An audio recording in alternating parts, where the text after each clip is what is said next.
recording. So if you do not want your image or your voice recorded, please leave the meeting. Ed and Marcus, my co-hosts, act as security for the meeting. So if there's anything that runs afoul, foul language or lewd behavior, they will be removed immediately by Ed and Marcus, okay? All right, so Commissioner Brown, welcome back. We're happy to have you. Welcome. You want to go ahead and do the roll call? Yes. 6E01. Present. 6E02 present. 6E03. 6E04. Present here. 6E, all right. Present. 6E05. 6E06. Present. 6E07. Commissioner Rogers. Kevin Rogers, if you can call me if you're on the call. We don't see you though. Okay, all right, so far no Commissioner Rogers. Okay, so let me show, we do have some agenda items that have been added. Let me share my screen here. Here.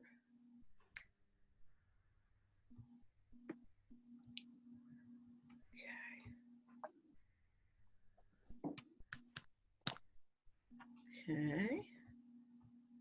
All right, can you all see that? Okay, that's what we're gonna add. Hold on here, whoops. If I can get it to work.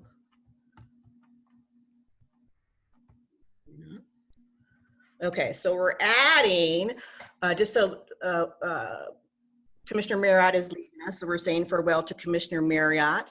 And then number 4, I'm sorry, I can't get my screen to move. Number 4 is that we will be voting on the treasurer role. That is the role that Commissioner Marriott holds now. Also, we are adding the Transportation Advisory Committee resolutions about the notice of intent for our support for the reemphasized support for the 7th Street bike lane extension between N Street and Mount Vernon Square, and it ties into the car-free lanes that are going to happen on 7th Street. And then we're also going to talk about the change in the meeting date for November, and then changes potentially to our web page. And then during our treasury report, we're going to talk about grants and about the budget. Okay. Everything okay, commissioners? Yep. Sure. Anything else? No? Nope. Okay, great. So what about my motion? So moved. Can I have a second? Second. Second. Okay, great. Okay, so as we all heard, we are saying a very fond farewell to Commissioner Marriott. He is leaving us. Alex, do you want to say something? Sure. I just want to, well, first, I want to thank my fellow commissioners. Working with you all has been one of the most rewarding positions I've held, and working with each of you has just been absolutely fantastic. I'm not going too far away. My wife and I have moved to Brooklyn, which is, just a couple miles up the street, down from the Shaw Library. But thank you all. And to my constituents, don't worry, your concerns over the next few months will not go unaddressed. You can always reach out to me. I'm not changing my email address. I've spoken with my neighbor commissioners, Commissioner Nigro and Commissioner Rogers, and are more than happy to continue to represent your interests as well as as well as you, as their own constituents. And just like everybody else on the commission, they certainly look after you. And yep. Thank you all. Again, please reach out to me. I'll definitely stay in contact and show up at every meeting. Thank you. So, on behalf of myself and others, Alex, you have done an extraordinary job representing your constituents and done an extraordinary job here on the board, and we thank you. I don't know if that other commissioners have something to say. Yeah, I want to thank Alex as well. He served as a great chairman. He's become a good friend of mine. So I hate to see him go, but the only thing that remains the same is change, that's for sure. So we hate to see Alex go. Thank you, Frank. You know, you guys have been absolutely wonderful to work with. And I'll add, you know, a thank you for your service. Thank you, Commissioner. Thank you, Alex. Great Gonna job, miss Alex. you. Good job. Thanks, guys. And we wish you all the best. You'll be in a different part of town. Lots of different action up there, right? So Yeah. No, nice. that police up there. Okay, so then our next order of business is, so Alex has resigned, right? You officially gets resigned, Alex? I have. Okay, there we go. And so we're going to talk about the treasurer role here. I would like to nominate Frank Wiggins for the treasurer role. If anyone else has any desire to be the treasurer, step up now or forever hold your peace. Please do. Frank, again. Okay. I will second the nomination. Okay. Second, you got my support. Okay, do we have a vote? Ready to vote, gentlemen? Yep. Aye. Aye. Aye. Frank? Aye. Don't know Commissioner Rogers. Okay, great. Thanks, Frank. You're the best. We love Frank. All right, so we are going to start now with the police reports, and we're going to start with 3D first because I hope that my 7-Eleven guy is on here. Because we're going to do 3D and then we're going to do 1D because then we're going to be talking about the 7-Eleven, which is always a hot topic. All right, so I see Commander Emmerman. I'm going to unmute you, Commander. Okay, you got me? So let me just speak. So this for 3D, this is the area above New York Avenue. This would be my area, Commissioner Brown, Commissioner Wiggins, and Commissioner Padro. So the area north of New York Avenue. Go ahead. So good evening, everybody, and thank you for having me. If I could just jump on the congratulations bandwagon. Commissioner Merritt, thank you for your commitment to public safety in our ward and in our community. I appreciate the partnership we've had over those years, and best wishes to you. Hopefully you'll find the same hospitality over in Brooklyn as you did here in 3D with us, and if not, you let me know, and I'll talk to Commander Fitzgerald for you. Sounds good. Thank you. So thank you, everybody, for being here tonight. I didn't prepare a whole lot of stuff today. Unfortunately, as you know, we've been busy the last couple days and weeks. I will say our biggest increase that we're seeing right now throughout our 3rd district is our stolen autos.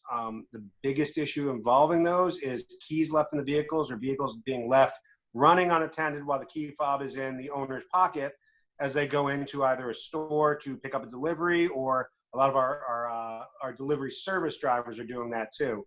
I cannot implore enough, please turn your car off. It takes only seconds for a car to get stolen, for someone to jump in that seat and take off with your car. We're having several of these citywide per day, and it's completely preventable. All it is just turn the engine off, go inside, get your delivery, get your pickup, come back out and start the engine back up. It only takes you about 2 extra seconds versus spending hours or days or weeks without your car. And unfortunately, rather than just joyriding in these cars, a lot of the individuals stealing the cars are using them in other crimes such as robberies and shootings. So when we do recover your car in one of those scenes, you're really not going to get it back for a while because it's become part of the evidence of it. So we really do stress everybody, please remember to take your keys with you when you're doing that. Aside from that, we are still seeing large reductions citywide, and especially in the 3rd district in our crime, our violent crime, as well as our property crime. I do credit a lot of that reduction to people being indoors, people staying off streets, the COVID issues that are going on, but also I think a lot of good response and a lot of good participation that we're getting from our community. A lot more eyes and ears out in the community are home during the day, seeing things that are going on, are much quicker to give us great witness accounts that allows us to close some cases very quickly. So we're continuing to do that, and we're continuing to still be out in our neighborhoods, still working aggressively monitoring our crime. And like I said, the biggest increase that we're seeing is in stolen autos.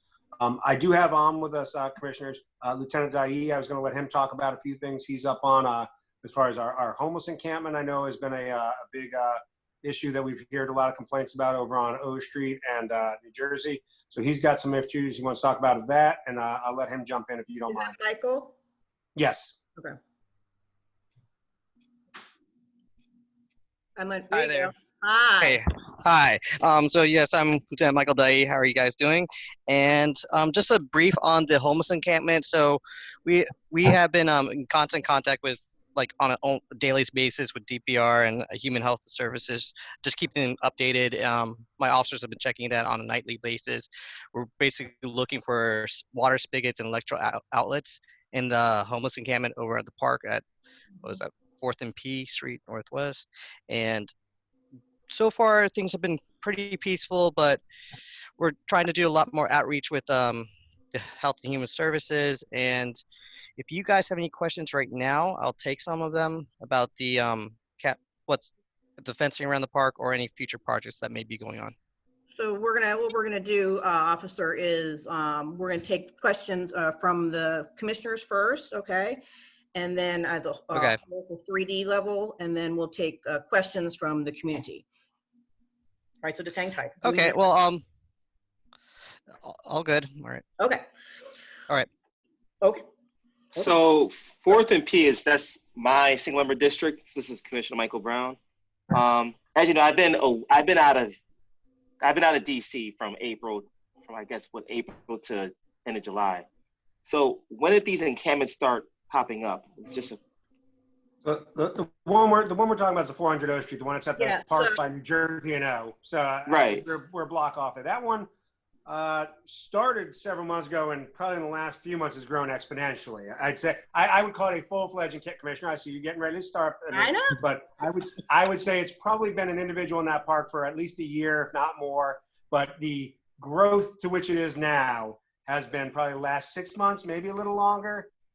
So, okay. So I have an exact date for you. You ready? December I'm sure 11th.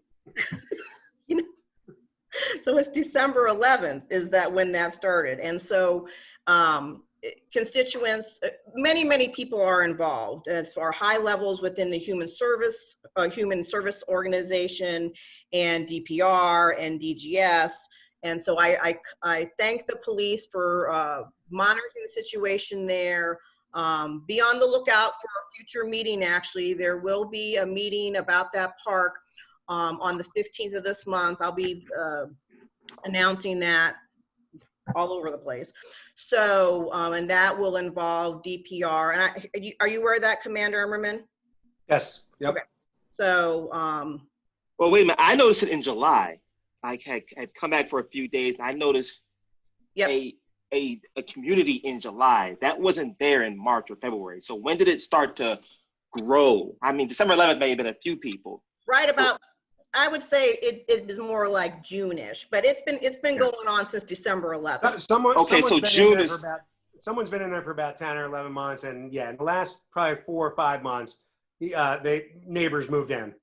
Okay, so it was June when it's okay. So it's around June. Okay. It has ramped up, and so there has been much engagement with the government because that is DPR land, and with the people that are there are visited by Human Services a lot, and you know the solutions they're trying to work with people to find them homes, etc. So at a very high level.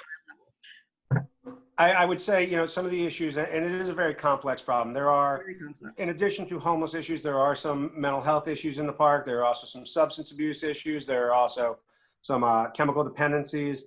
So all of those resources are being directed towards it.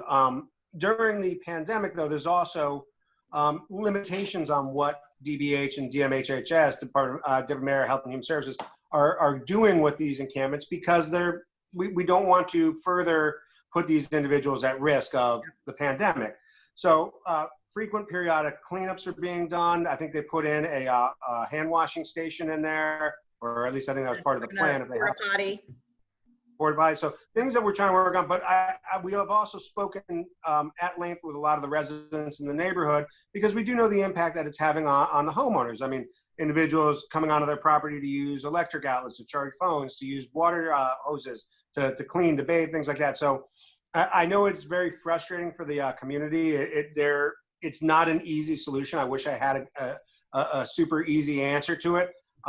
There is plans from DPR to develop, or DGS, I think, to develop that park and to renovate it. And when that happens, I think there's also going to be some issues then, because the individuals are clearly not going to be able to be in the park when the renovations happen. I guess there'll be some concerns about them returning afterwards to a brand new, clean, remodeled neighborhood park. So hopefully there's some long-term solutions that they're working. I think as Commissioner Nagar just pointed out, there's a lot of arms of the government sticking in this, and we're going to continue. But I do understand the frustrations of the community. There's a lot of concern brought to our attention about drugs and drug dealing, and we're trying to address those. But I'm going to tell you, locking somebody up for smoking, crack in that park is not going to remove them from the park. It's going to remove them from the park from a couple hours, and they're going to be right back there tomorrow. So we have to really address the root of the problem, the chemical dependency or the drug dependency, if we really want to make an impact on that. Yep, absolutely. So I'm going to begin with a couple questions, Commander, and then I'll let the other commissioners. So any update on the armed robbery from last week? Which one? Because I had a few There's last week. The one on the 400 block of M Street. I don't have in front of off the top of my head. I don't believe so. But let me look at. Oh yeah, I know which one you're talking about. It was like 11:30 at night. Yeah, that was the one where you have some grainy footage. More recent update than the one I gave you a week or so ago. So I'll have to get back to you on that one. Okay, and I know that, as I expressed to you, there has been concerns from my constituents when we did have the rash of the car break-ins and the broken windows, that they were frustrated about the police reports. So they felt they weren't being heard. But I expressed that to you already, so some of them might be on this call. But those are my 2 bullet points. So anything else from the commissioners, Commissioner Wiggins, Padro, Commissioner Brown? Yes, Commander, one of the constituents from 6E04 reached out to me a couple of days ago about 15 cars being broken into, I think off of 5th Street. Have you heard anything about that? 400 That doesn't sound familiar. You say 5th and where? 5th and R? It's on 15th Street, about 1200 block, 1300 block of 5th Street. I was told like 15 cars. I don't know if that was exaggeration or not, but I was called or text saying somebody hit like 15 cars. They were teenagers with hoods on, and nothing was stolen with the cars. They were just breaking the glasses and keep moving. I will check into that one. It doesn't ring a bell to me, but that may also be that they may not have all been reported to us. So let me look into that for you, Commissioner Wiggins, and we'll let you know. Mr. Padro? Yes, Commander. Obviously, we continue to experience a rather high level of, I guess I would, call it lawlessness in the neighborhood, characterized by, in our jurisdiction, the activity on the 1300 block of 8th Street, but I've been in communication with you in recent days with complaints that have been received from business owners on the 1200 block of 9th Street, and the situation with the group of individuals that continues to gather on the 700 block of T Street remains unabated, although we have gotten rid of the grill. So thank you for playing a role in helping to have that removed. But nonetheless, pretty much on a daily basis, I'm getting reports of very aggressive panhandling and threats being made to neighborhood residents, along 7th, 8th, and 9th Streets. The situation at 8th Street appears unabated in terms of its intensity, although as a result of a number of property owners on the block installing cameras facing 8th Street, the activity does seem to move to try to avoid being captured by the cameras. I'm trying to convince everyone on the block to get cameras, and hopefully Commissioner Wiggins can help me with that. since it's in his single member district. But following the meeting that we had with council members Pinto and Allen and yourself and several other officials from the third district, has there been any further action or significant arrests on the 1300 block of 8th Street and on some of the related locations that I've mentioned? We have done some work. I know it's 700 block of T Street. I know we made at least one gambling arrest within the last couple of weeks. But unabated, I don't know if I would use that term. We have been up through those areas. We keep removing the grills. We keep moving the individuals on who are hanging out and clearly ill-intended, I'm going to say. As far as we made an arrest the other day at 7th and T Street for 2 individuals, one that had a knife, one that had a hammer, that were chasing each other around. So we are certainly making arrests. 8th and O, I know we've been doing some work up there. I don't think it's borne fruit to an arrest as of yet. But that's a case we're continuing to work in that area. And then, the emails in the last couple of days, what we have seen, and not just in the Shaw neighborhood, we are seeing a lot. And I actually spoke to a restaurant owner today, not up in the Upper Shaw area, about what we're seeing with these outdoor patios. And I think what it's doing is it's great for business, because I know a lot of folks can't have indoor capacities, and it's good to get people out. But we are also seeing a lot more of our homeless communities or our mental health communities approaching diners outside of restaurants, looking for food, looking for handouts, or with a lot of the mental health individuals, making comments or in some cases threats. We do have a couple of reports on file in reference to the incidents you're talking about, but I think, as you also saw from those emails, there is a hesitation among some to call the police in response to some of these incidents. And all I can say is it's imperative that if a crime or suspicious activity is taking place, that somebody call 911. Because if somebody's out there committing a crime and nobody tells us about it, then we don't know about it. So we have no way to respond to it. We have no way to address it. But I will tell you that of at least the 2 incidents that I know of involving threats, we have detectives assigned, we have videos out, we are trying to identify our suspects. We're going through our officers who are familiar with the individuals in that area, trying to identify the individuals. We're also reached out through a couple weeks ago through Councilmember Pinto's office, through the constituent services, to try and also get some additional resources out there for our social services. Again, homeless individuals with mental health, yes, when they commit a crime, we're going to arrest them. But the issue is that some of these individuals also need services other than a police arrest. They need some of the things that are going to help them, get up on their feet, help them do the things that they need to do to be better members of our community. And that's some of the outreach that we're doing as well, Commissioner. Thank you for that. Also, any further information on the installation of the camera at 8th and O? It is on our list. So due to the budgetary slash, we did lose some of the cameras on the list, but I did make that one, I believe, is on my priority list. I will check with headquarters. I think their goal was to get them in by the end of the fiscal year, which would be September 30th. But I'll check and see on an update on it. They do have a pole identified with a power source. So hopefully once it's procured and ready to go, it's just a matter of hanging it and plugging it in. Okay. And then obviously we did talk about needing to have the Urban Forestry Administration trim some of those trees, so we can make sure that the camera's got something to be able to capture until the leaves come down. Correct. And I will check up, because I know the council members that were on that walk with us did talk about that. And I think they flagged it for some action. So hopefully they've got some tickets in already and starting on that. All right. Thank you. Commissioner, if I may chime in just for 1 second. And that is just to add that in addition to calling 911 for emergencies, you can if you want to text in a tip, our text line is 50411, or call the CIC, our Command Information Center, at 202-727-9099, and they take anonymous tips which get forwarded to our detectives. Okay.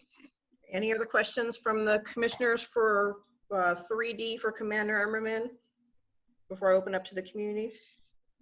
No? Okay.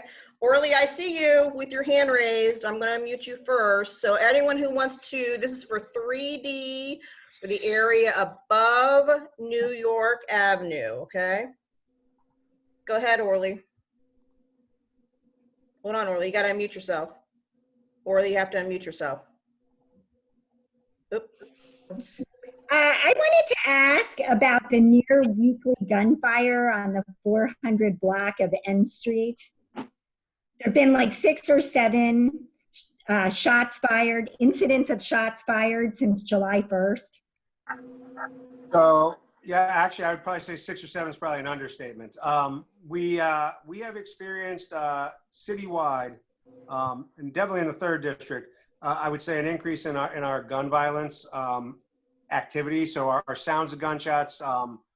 Fortunately, we've seen a reduction in the individuals being shot, but that's not much of that doesn't help. But what we're seeing is increases in the sounds of gunshots, activity involving gunshots. And it's certainly a concern. What we do when we have that kind of an incident, we try to recover as much forensic evidence as we can, such as those shell casings, and then we compare them to other scenes that we have shell casings similar to that forensically throughout our city. So we can try and match where these guns are going around to, if they're linked to other crimes, if they're linked to shootings or homicides or et cetera. The area over there we have seen, and I'm sure you've seen it with your own eyes. We've seen an increase in individuals hanging out in that area. A lot of what we've seen, I think, is displacement from other neighborhoods based upon some activity in those neighborhoods where individuals who hang out have now migrated over to this neighborhood, to the 5th and O area. We do have a couple of active investigations going in there as far as narcotics as well as guns. We have recovered several guns in that area too, but clearly there are many more of them out there that need to be recovered. But the big thing is when we make these arrests and when we get these guns, we need to get these individuals into the court system and the court system to take it seriously. We asked, and Commissioner Padra, I know, knows how to do this. He's a champion of it, is community impact statements. When we make an arrest and we get a guy or a gal with a gun in the neighborhood, we need those judges to understand the impact that this has on our community.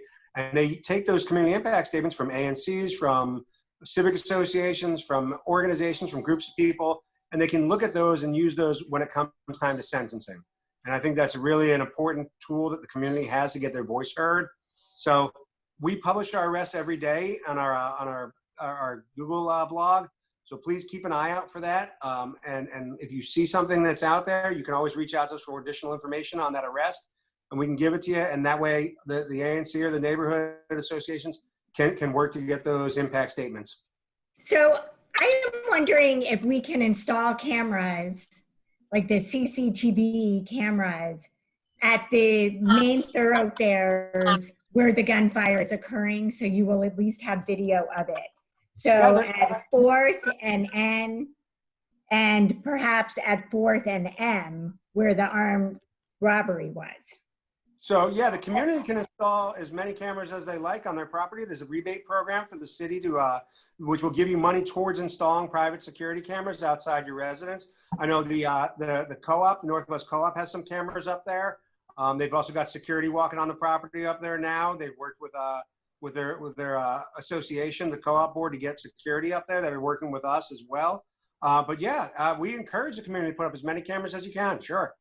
Well, there are residences on these corners, or there are abandoned properties on these corners. I was referencing the police department's CCTV program where monitor cameras. At this time, we don't have any plans to put any over in that area. We do have them at 5th and O. We have them at 7th and O. We have them at, I think, 5th and N. So we have, I think, 3 within 1 or 2 blocks of that area already. How would we raise this issue to get those cameras installed? More police cameras? Yeah. You just said it to me, but I'm telling you, it's right now we don't have the resources to install those cameras in those areas right now. As some of the other commissioners beyond here will tell you, we've been trying to put cameras in other places. They're not cheap, and the procurement on them takes some time. And right now, there's just not enough cameras based upon the amount of demand that we have in the city. You know, we're looking to do an expansion of our program, but based upon budgetary cuts, we have to slash some of the number of cameras that we're actually going to get. So it's just not an endless supply of cameras, unfortunately. Okay, thank you. Thank you, Orly. I'm sure I'll be talking to you soon. Okay, anyone else have a question? Raise your use the raise your hand feature or press *9 if you're on the phone. Up, I see a hand. No, I'll just scratch it. Kyle? Hi, just a quick question. You mentioned the Google blog. Can you make let us know what the link is for that? I don't think I've ever seen it. I'm not sure if it's difficult to find or not. It's actually on our MPD homepage. So on the MPD homepage, which is mpdc.dc.gov, there is a link on there for your districts. And if you click on the third district, it's on our page, how to get on there. I don't have it off the top of my head. I'll be honest with you, I don't even know if I know what it is. I just send an email to it and it goes through.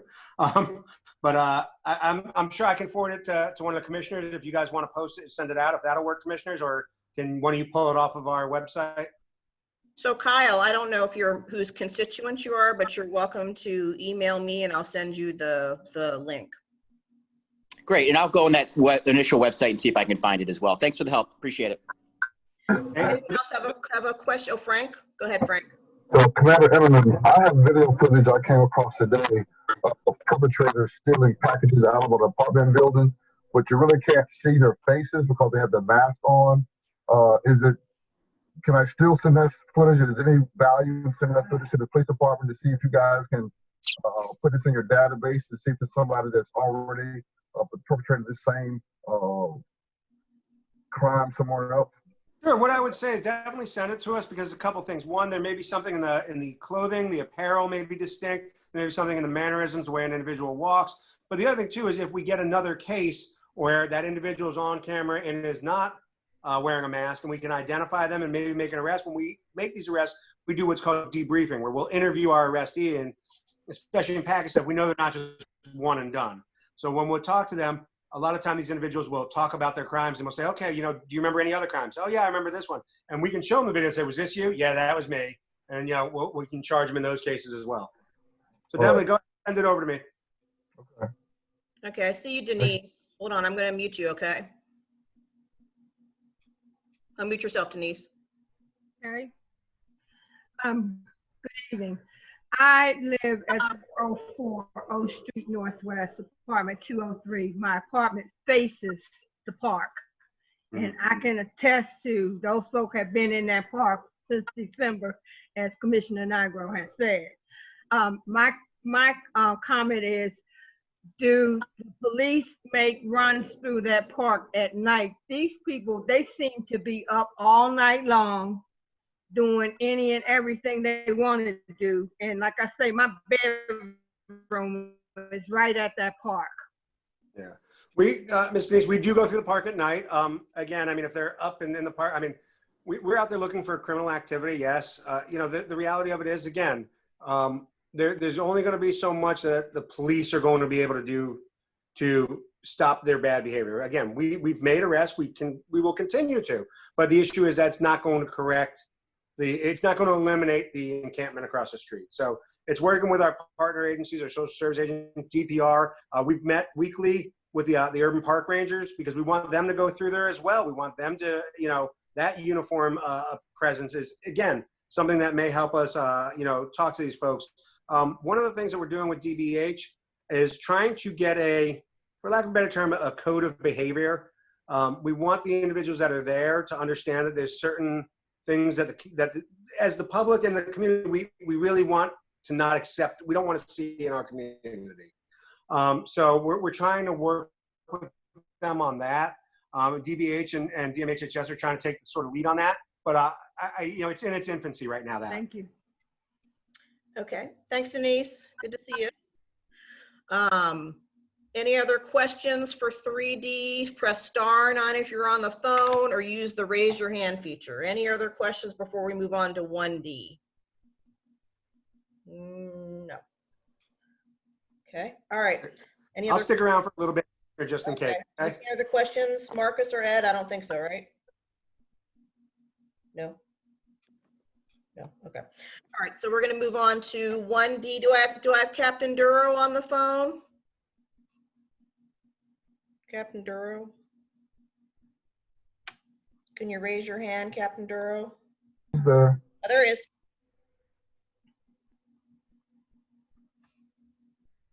Hello. Captain Duro, hi. Hi, can you hear me? Yes. Excellent. Hello, everyone. So first of all, violent crime, we've had 0 in the last 30 days, so that's really good. And year to date, we're still up. As we've talked about before, we saw an increase in activity in Mount Vernon, especially Mount Vernon Triangle during the COVID, which really bumped up the low numbers a bit, but we are looking at an increase there year to date. Property crime, however, we have seen a bit of an uptick, and that is entirely due to the stolen autos, which Commander Emmerman spoke about, which is delivery drivers leaving their cars running. The 4th and K area was one of the initial hotspots for the city. When it comes to that behavior, it kind of spread citywide, and it's ticked back up in Mount Vernon Triangle again. You know, we've done a bit of work on this in the 1st District. We've tried ticketing these vehicles, having officers out there actively looking for them, contacting the various delivery services, and with not great success, I must say. What we're finding is that these delivery drivers, many of them are not from the city. They're kind of working part-time odd jobs, and they cannot not leave their cars running for some reason. It's you know, it's a little frustrating for us, but we're doing what we can. And like Commander Emmerman said, a lot of these are being used in violent crime. So whatever you know everyone can do to help us get the word out, we'd appreciate it.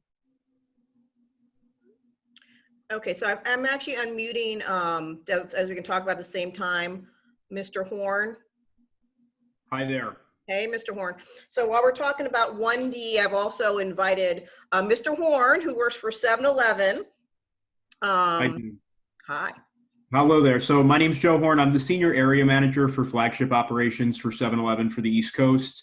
And on the call, I believe also is John Rowland. He's our Asset Protection Specialist, and he oversees asset protection John Rowland for this location, as many others. I believe he dialed in.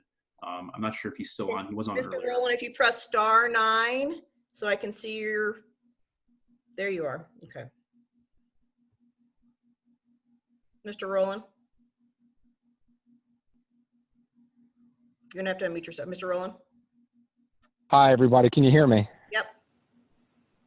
Hey, I want to just say thank you for inviting me to the call. As Joe introduced me, I appreciate that, Joe. I think Joe's going to give a quick overview of just the general security of the station. I'm new to the area, so I'm hoping to meet up with Joe and come down there in the next couple of weeks to, you know, see how we can better improve and work with the community. But I just wanted to introduce myself and, you know, make sure everybody has my contact information. Okay, great. So I'm going to open up to the commissioners. This is for 1D. This is the area south of New York Avenue. Commissioner Marriott is still with us. Commissioner Judd. I don't know if Kevin ever joined us. Commissioner Rogers. Go ahead, Alex. Do you have anything to say, or Commissioner Judd?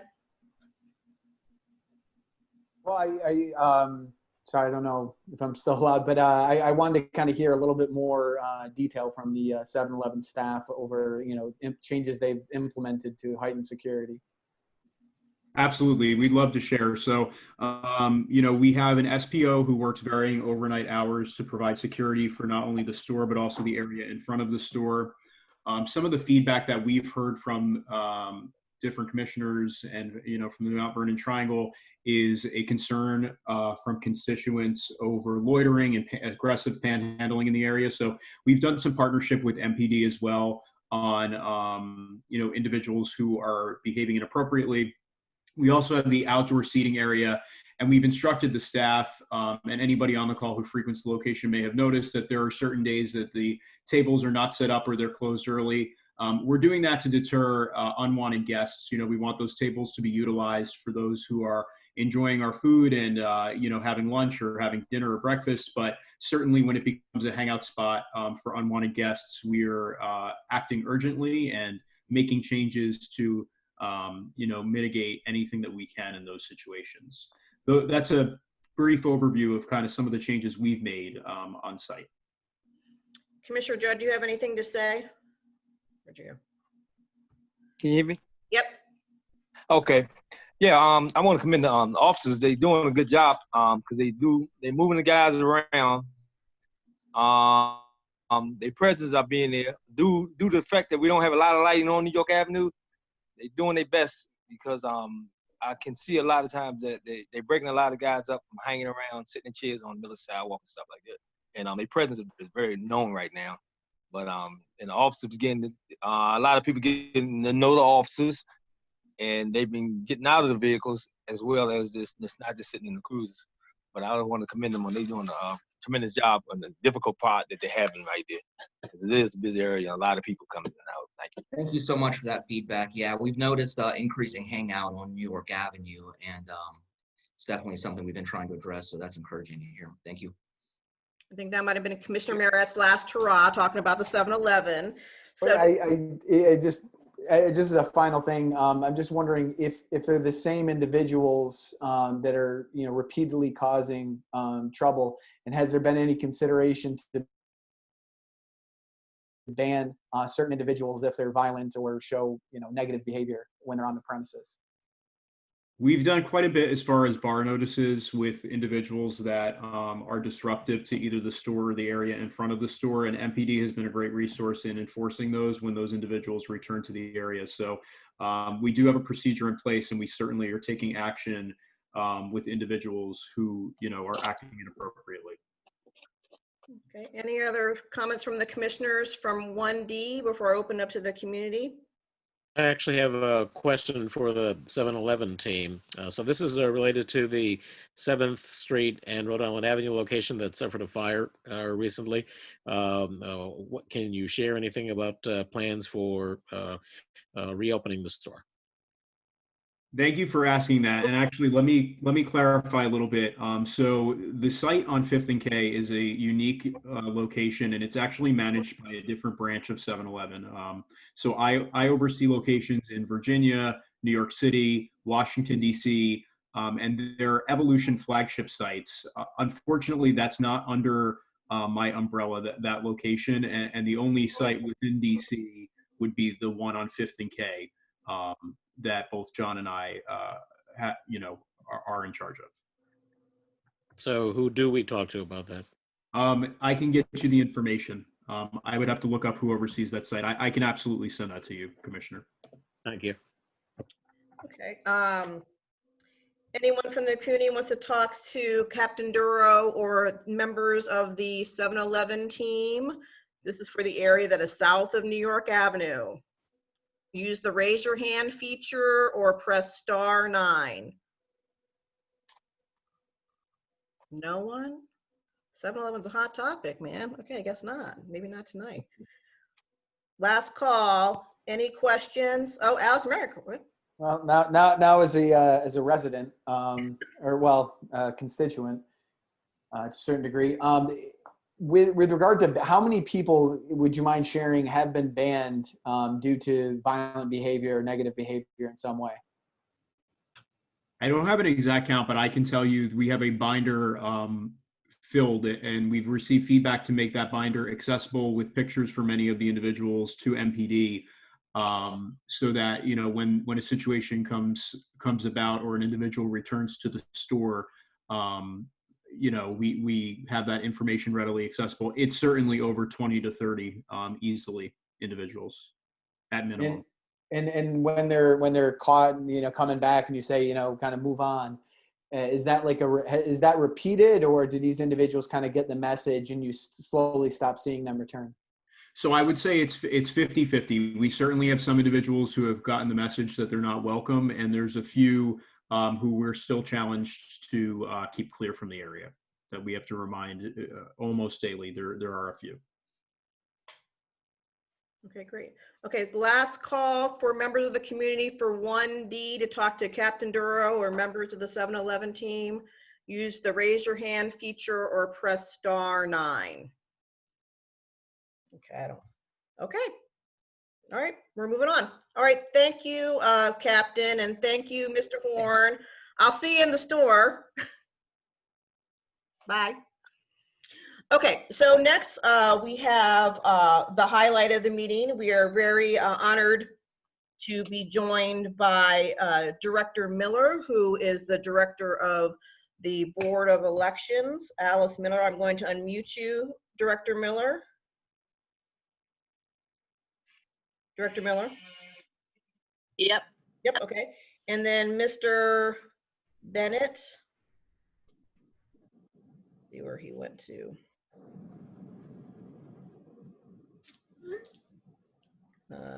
Mr. Bennett, can you use your rate? I don't see you now.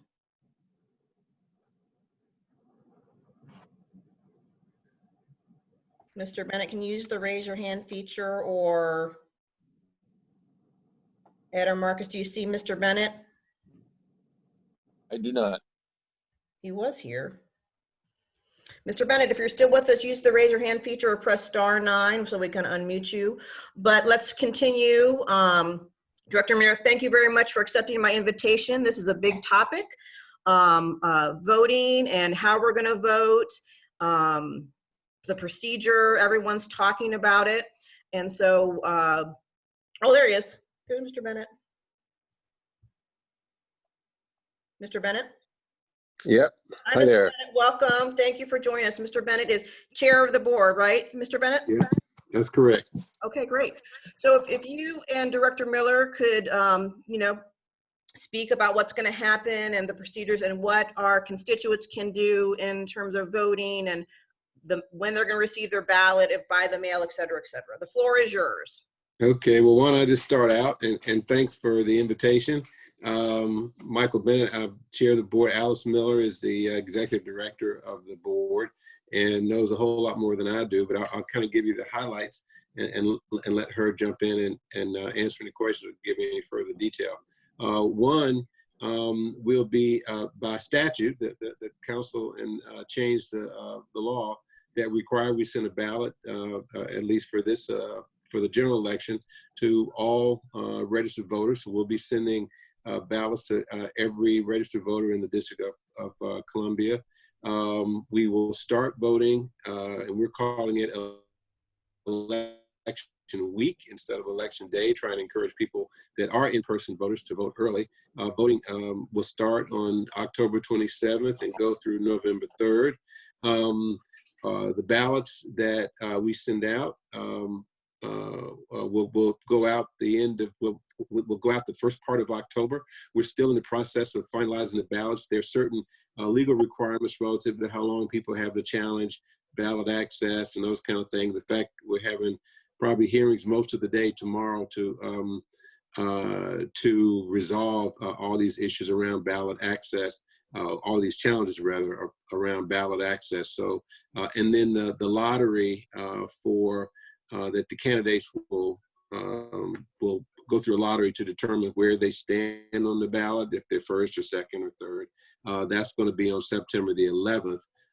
And so then that actually sets the ballot. And then we were able to contract with a mail house that will send all the ballots, they will do all the printing and then send all the ballots out for us. So people should start receiving ballots probably by the end of the first week of October.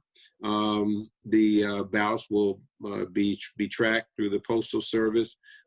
We received a letter, like 46 other jurisdictions did, from the post office that their general counsel indicated that we shouldn't count on them to be able to timely get ballots back to meet our legal requirements. In DC, there's a requirement that we receive, that one, the ballot be postmarked by, in this case, November 3rd, and be in our hands within 10 days, so November 13th. And so as a result of that, persons can either mail it back. We have purchased 55 drop boxes that will be placed in various locations around the city. There's a map on our website where those locations will be. The intent is to have those drop boxes out by the time or soon after persons start receiving ballots. We'll be encouraging everyone to complete their ballot early and either put it in the mail or put it in a drop box. Drop box is preferable to us. If you choose, if you end up being an in-person voter, we'll be asking, the big push is to ask people to vote early and not wait until the last day of election week. I'll just stop and ask. And I've been doing interviews all day, so so my apologies. But I'll just stop and let you ask questions before I start telling you things that nobody cares about. So Director Miller, do you have something to add? Well, for early vote sites, I don't know if Michael indicated, there still will be 16 early vote sites, 2 in each ward, early vote centers. You can go to any vote center and vote. They will start October 27th, hours 8:30 to 7 p.m. The vote centers in Ward 6, the early vote centers will be at Sherwood High School and at National Stadium, which will be one of our super vote centers. For Election Day, I believe we will open 13 vote centers for Election Day in Ward 6, and there will be a total of approximately 90 throughout the city on Election Day. But again, we're pushing election week so that individuals do not wait until Election Day to vote. I am saying, and I have said, the longer you wait, the longer you will wait.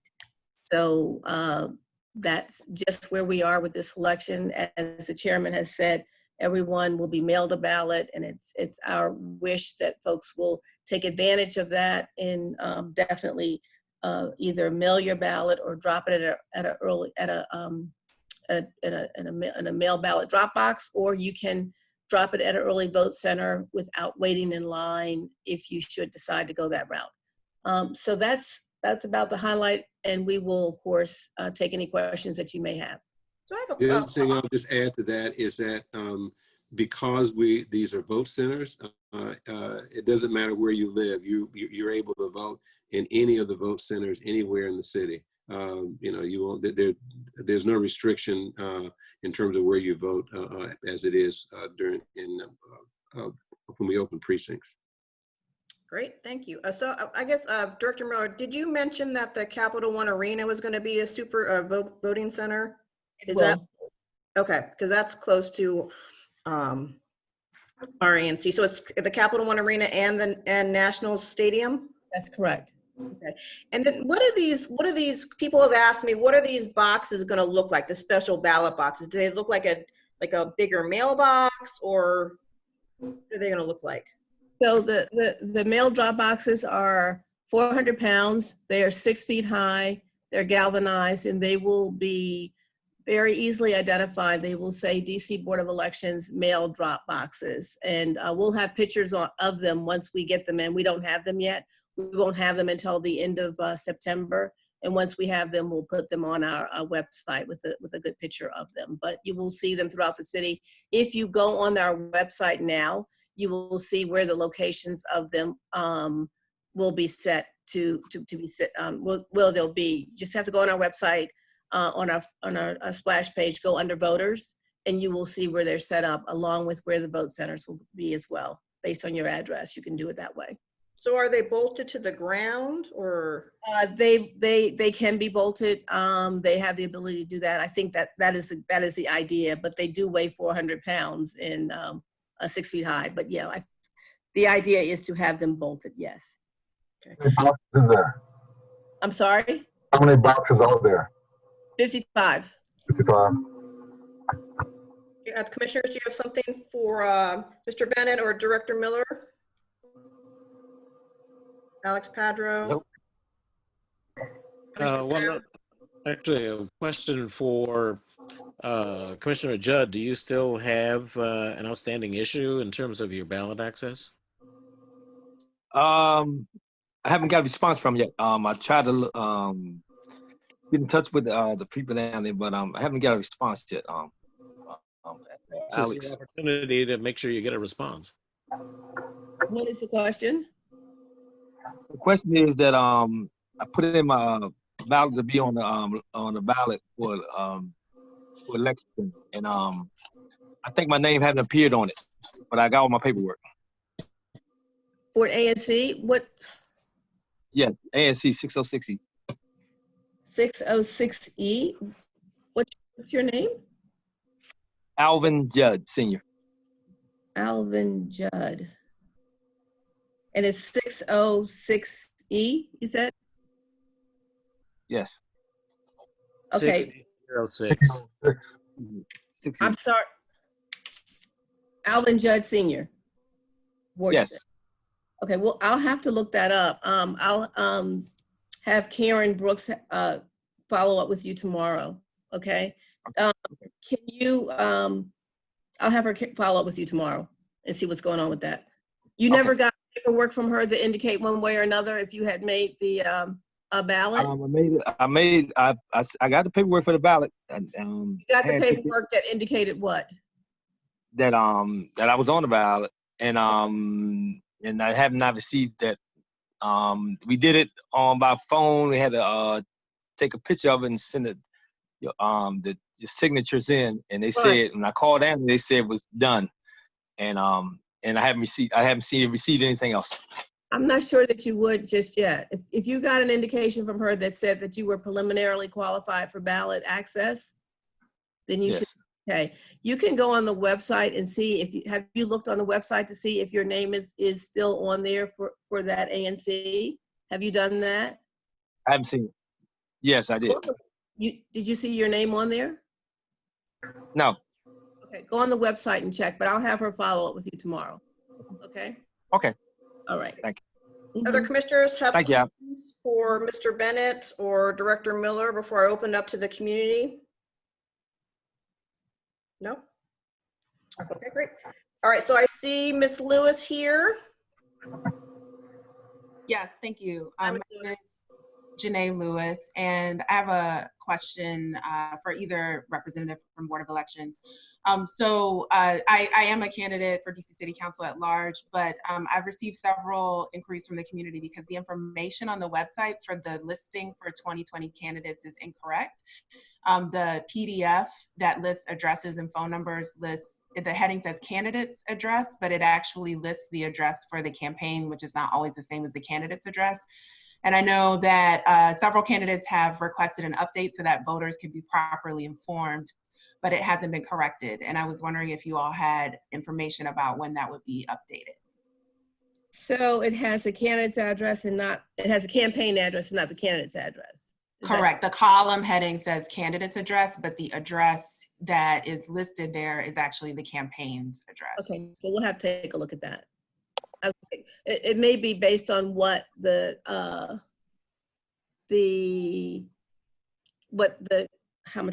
declaration of candidacy had on there, but we'll take. So it's incorrect for multiple people, which is why I raised the question because it's not. I'm not disagreeing with you. I'll have to take a look at it and have them update it and see what it is. Do you know specifically whose is incorrect? Is yours correct? No, mine is incorrect. And I know several other candidates are also incorrect. Okay, we'll have to take a look at it and put the candidate's address versus the campaign address, correct? Correct. Okay, all right. Thank you for letting me know that. Thanks, Ms. Lewis. Okay, anyone else have a question? This is your chance with the heads of the Board of Election. Use the raise your hand feature or press *9. This is an excellent opportunity to ask your many questions about voting. Does anyone have any questions at all? *9 if you're on the phone, or use the raise your hand feature. Ed or Marcus, do you see anyone? I don't see anyone. I do not. Okay, I don't even. Okay, let me just double check. This is a great opportunity. We're going to have a community town hall. I believe it's September 17th, and you guys are invited. Everyone's invited. Just to talk about the election and take any questions that we can.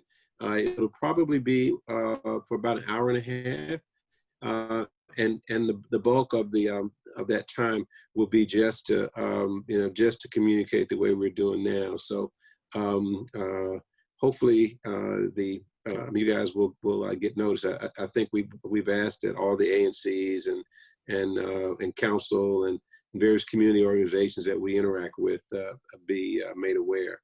So.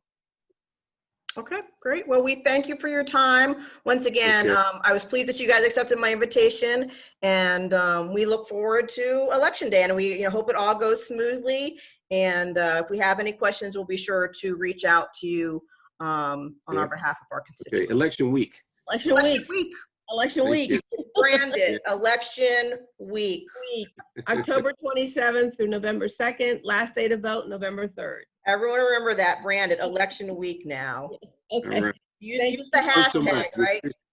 Right. Use the hashtag. Make that hashtag up. Tell your Twitter feed to do that, right? Right. Oh, there you Thank go. so much. Good idea. All right, thank you. I appreciate your time with us. Thank you. Bye-bye. Take care. Bye-bye. Have a good evening. Okay, we're moving on, folks. Okay, so we're gonna do our two of our support for our liquor license. We have Roasted Boone up first. Hennick, are you with us? Press *9 or raise your hand. Hennick from Roasted Boone. Are you with us here? No? *9 or, okay, let's wait. See, maybe he's not on the call at the second. So let's go on to 600 T Street, Mr. Lawrence, Stephen Lawrence. There you are. Is that you, Mr. Lawrence? Mr. Lawrence? Mr. Lawrence, you have to unmute yourself. Mr. Lawrence? Mr. Lawrence? Mr. Lawrence? Hey, how you doing? Sorry about that. Is this Mr. Lawrence? Yes, it is. Hey, okay. So, Alex, do you want to, Commissioner Potter, do you want to begin or?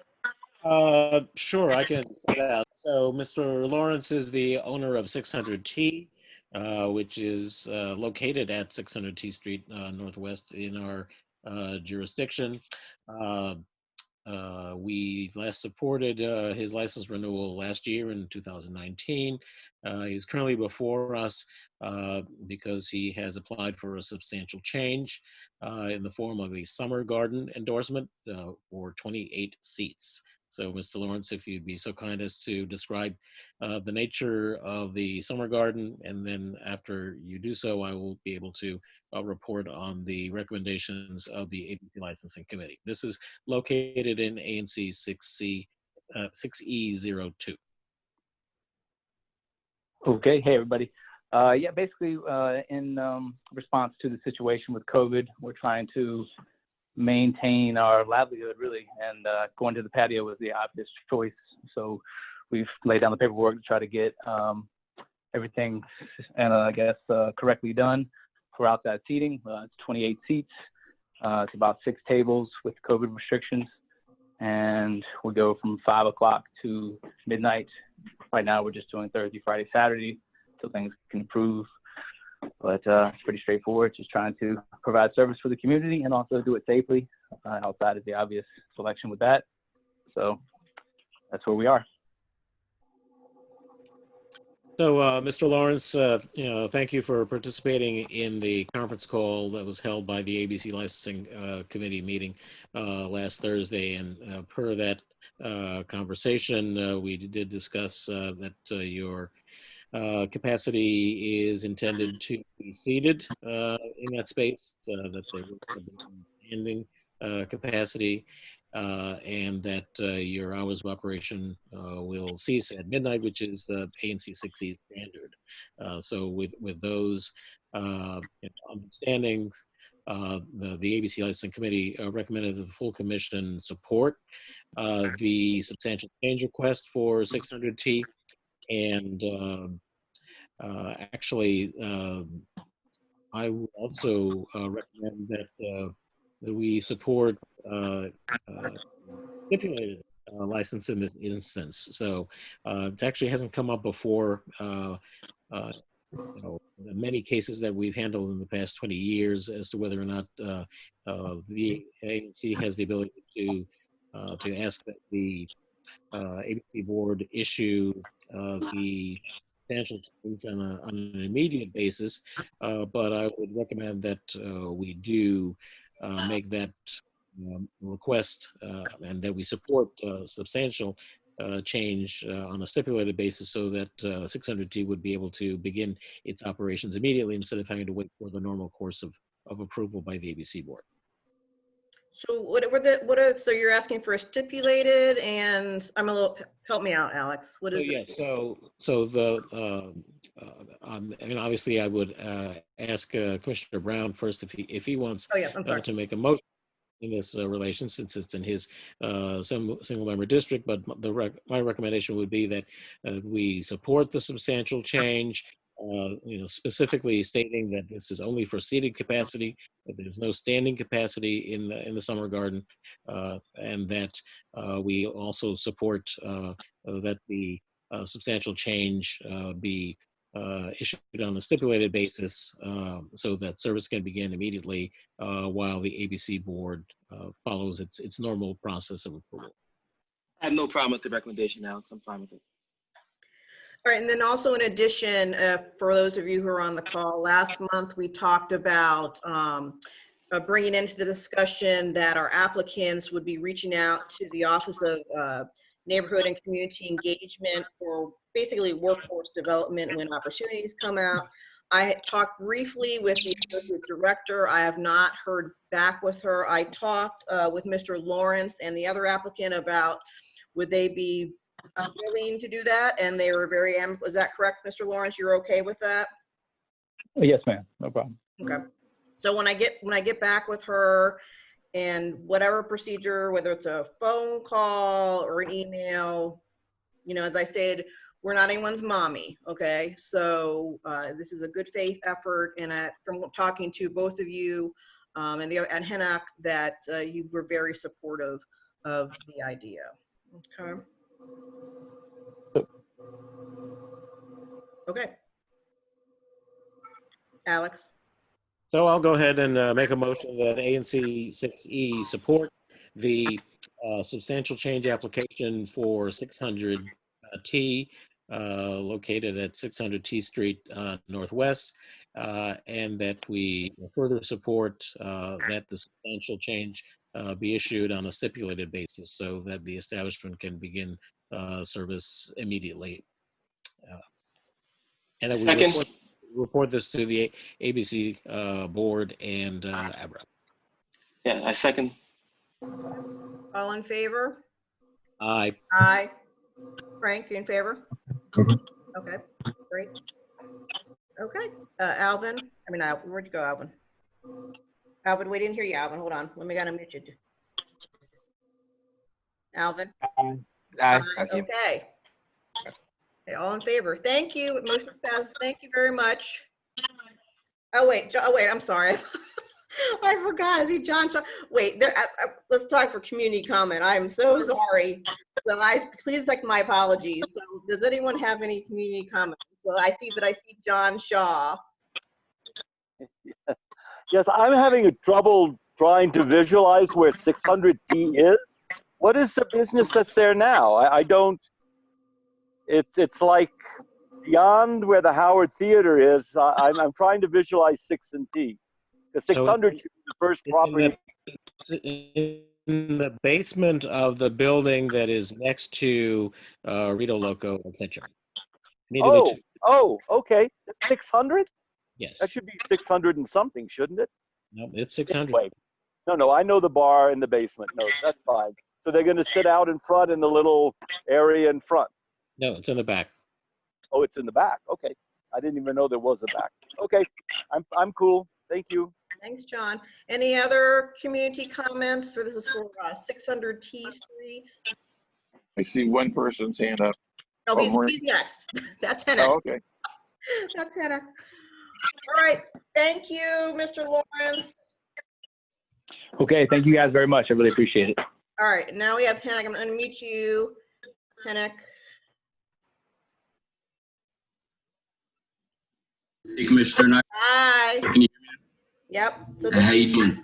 Hi, good to see you. So this is for Roasted Boon at 1018 Rhode Island Avenue, and they were looking to support their Class C tavern license. Alex? I'll go ahead and introduce the topic. So this is in my single member district. Roasted Boon came before us previously for support for public space permits for the coffee shop that's located in the former Logan Circle Liquors. space at 1018 Rhode Island Avenue Northwest, and they are currently in operation as a coffee shop. They would like to offer the community the opportunity to also serve wine, no hard liquor. This is only wine that they're looking to serve. I will let the owner, Mr. Boone, make their presentation, and then I'll report on the recommendations of the ABC Licensing Committee.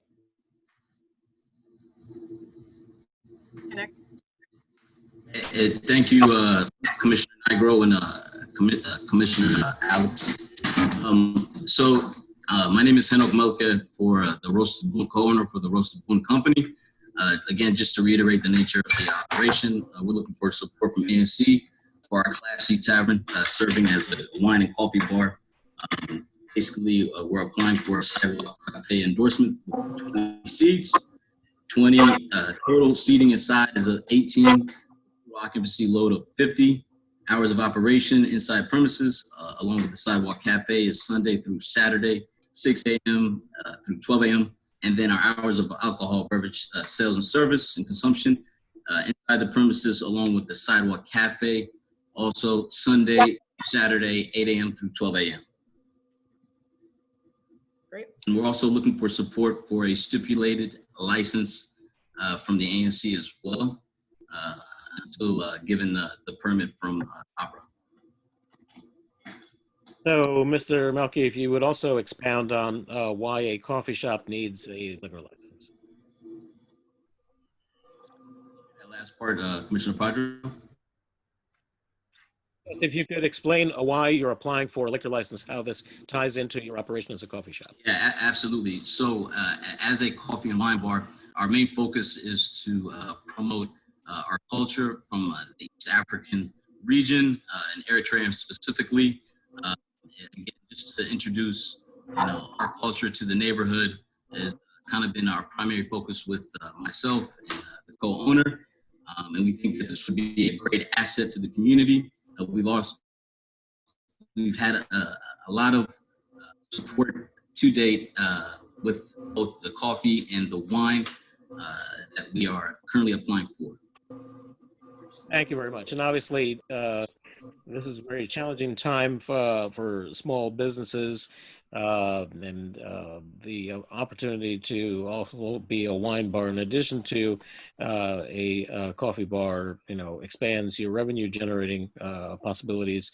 And my understanding is you're also looking to feature the wines of the region of Africa that includes Eritrea.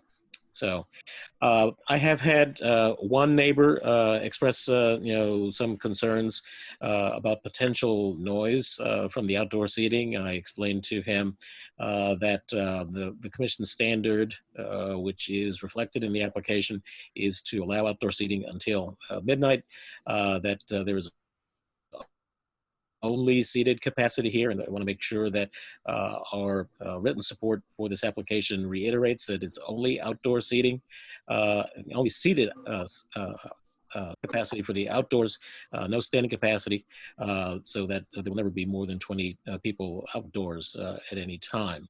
And also reiterating that there is no entertainment endorsement associated with this. So for anyone that might be concerned that this business might morph into some other type of entertainment establishment, no, that's very strictly limited by the conditions that we're supporting with this application.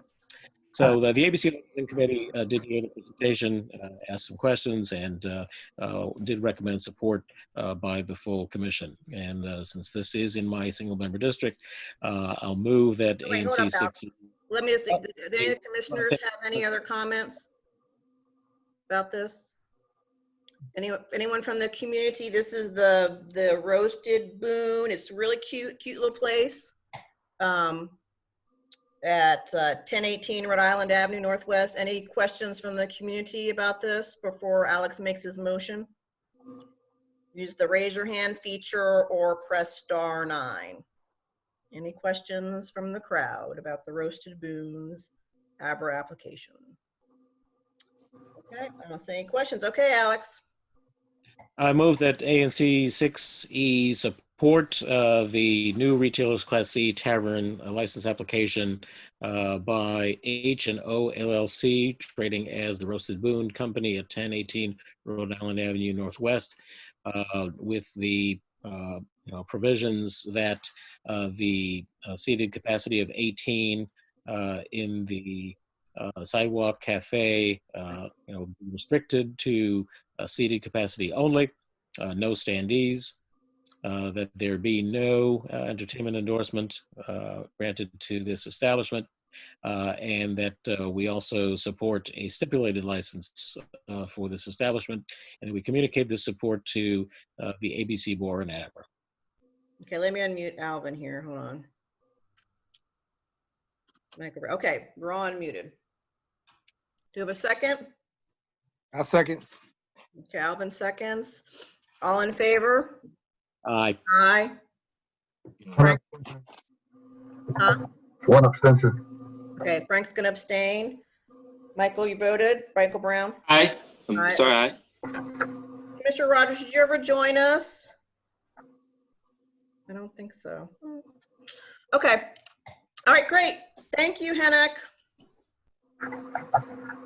Motion passes. Thanks for joining us. Okay, so let's move on. We're going to talk about, this is 440 R Street Northwest for Africare, the Africare House. It's request for support for a nomination for his historic designation. This is in Commissioner Brown's area. And do I have Travis? Is this you, Travis?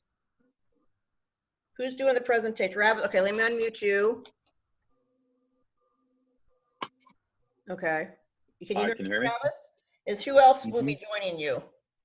So we have Alyssa Stein and Emily Ogg there Yeah, with the Trace Reese person? Is the Trace Reese person? Yep. Hi. Here. It is, you might have to mute them.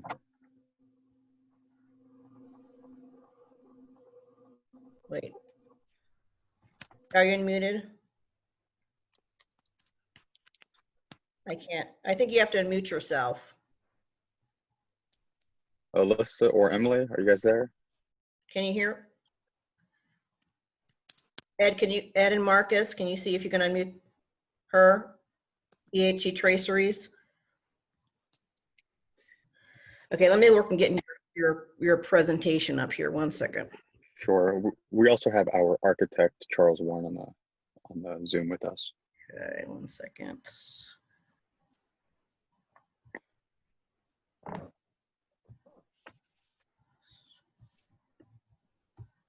Can you hear me now?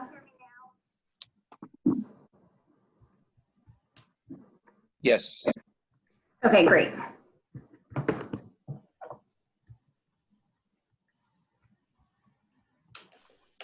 Okay, 1 second.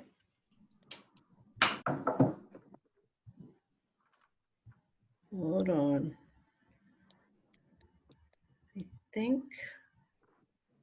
I think this is the most, was the one that you sent me just, was from 9, no, this is you, I think. Hold on.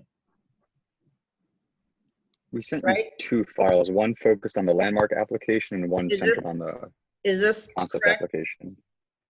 There's this one here, right? I can't see anything except for a Word document right now. Just agenda right now, Michelle. I'm sharing my screen. Hold on. Hold on. Bear with me, folks. Let me take this down. Can you see that? You still see the agenda? You do? Okay, hold on.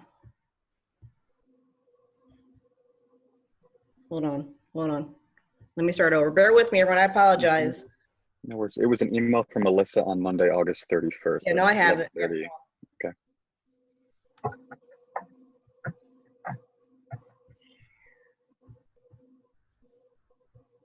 Okay, there's this. Can you all see that? Okay. Yep. Yep. Okay, so let's start with this. Okay, I'm going to hand it off to Alyssa Stein with EHT Traceries. They're our historic preservation consultant. Alyssa, do you want to take it?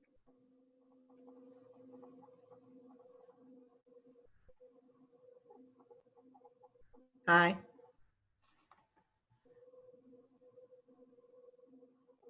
Tracery's person, are you unmuted?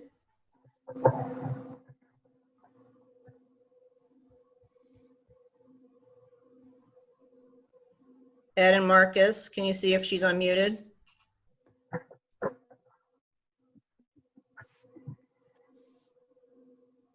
You still there? Hi, okay, can you hear me? Yes, hooray! Perfect, okay.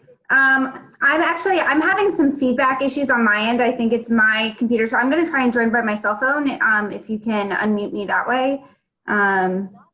We can hear you fine.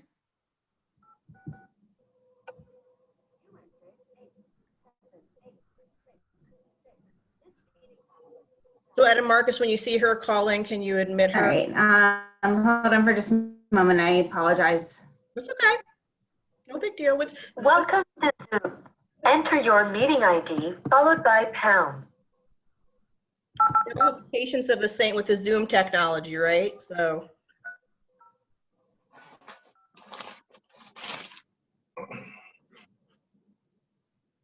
Enter your participant ID followed by pound. But please enter the meeting password followed by pound. You are in the meeting now. There are more than 70 participants. Okay, I just joined. I did the *9. You have been put on hold by the host. Yep, we can still hear you. Okay, great. So you can hear me now. Yep.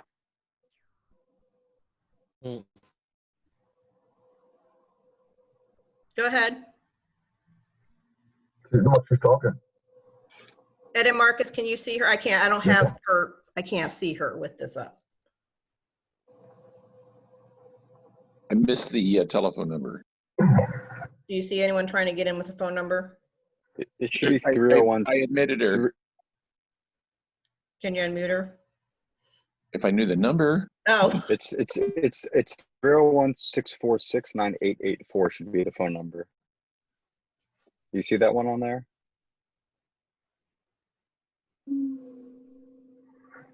Can It's you at the very raise, bottom. press *9 so Ed and Marcus can see your hand raised. Press *9. Okay. There it is. See it? Yeah, hold on. Just to hit star, was it *6 to unmute? She did. She raised her hand. *9. She's 301. Yeah, but I can't unmute her. All I can do is ask, but she needs to hit the *6. Okay, there we go. Hooray! There you go. All right, sorry about that. I apologize. No worries. No worries. Yeah, I know we're all still trying to figure this out 6 months in, so I appreciate your patience with that. All right, so I missed Travis's intro, but I'm sure he gave you just kind of the overview. But my name is Alyssa Stein, and I'm a historian with EHT Traceries. And review of the landmark application that we submitted on behalf of the owners for 43 Arch Street. And this application is on the docket to be heard at the September HPRB meeting. So next slide.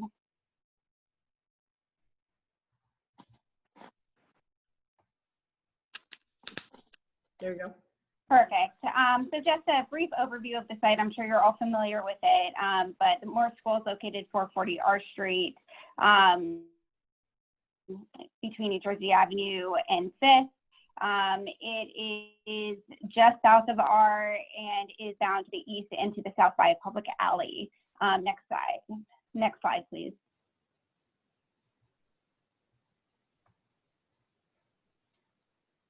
Okay.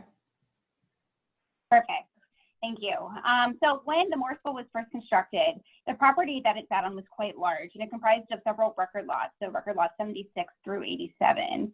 The majority of the property was devoted to the recreational area, and the school building itself just sat on the eastern portion of the lot. But when the property was converted from an educational facility to the corporate office of the nonprofit organization AfriCare, the lots were subdivided into one large assessment taxation lot, and the site at that time was substantially changed. So in April of this year, the site was again subdivided. And as a result of the changes made during the 1980s, including regrading of various portions of the site and the introduction of a parking lot, we, in addition with consultation with HPO, decided that the most appropriate boundary for the landmark would be lot 197 to encompass the physical and legal boundary of the school building. Next slide, please.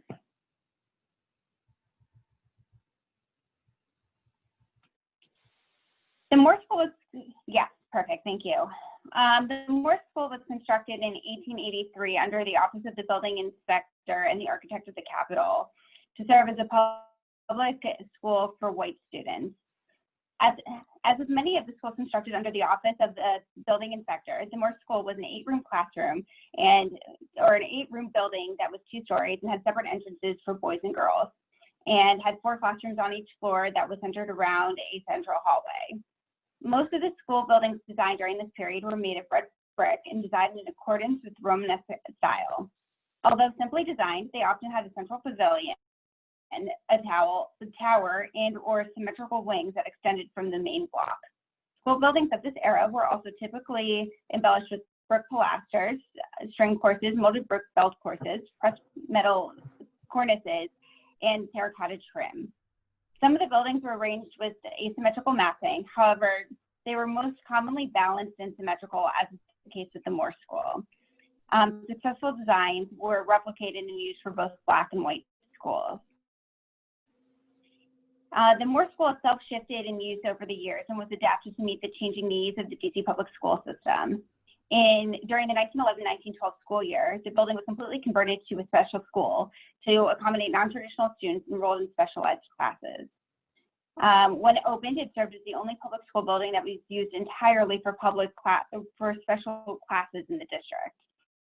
The school was partially reverted to use as an elementary school for Black students in 1930. And in the 1950s, the school was temporarily utilized by the district as office space for school administrators. But then later in the 1950s, it was again transitioned back into a working public school. All the while, the Moore School struggled to maintain steady enrollment, and it appears to have deteriorated in condition due to delayed maintenance and inadequate funding. It was categorized as a surplus school in 1976 and was sold in 1981 to the nonprofit organization AfriCare. Next slide.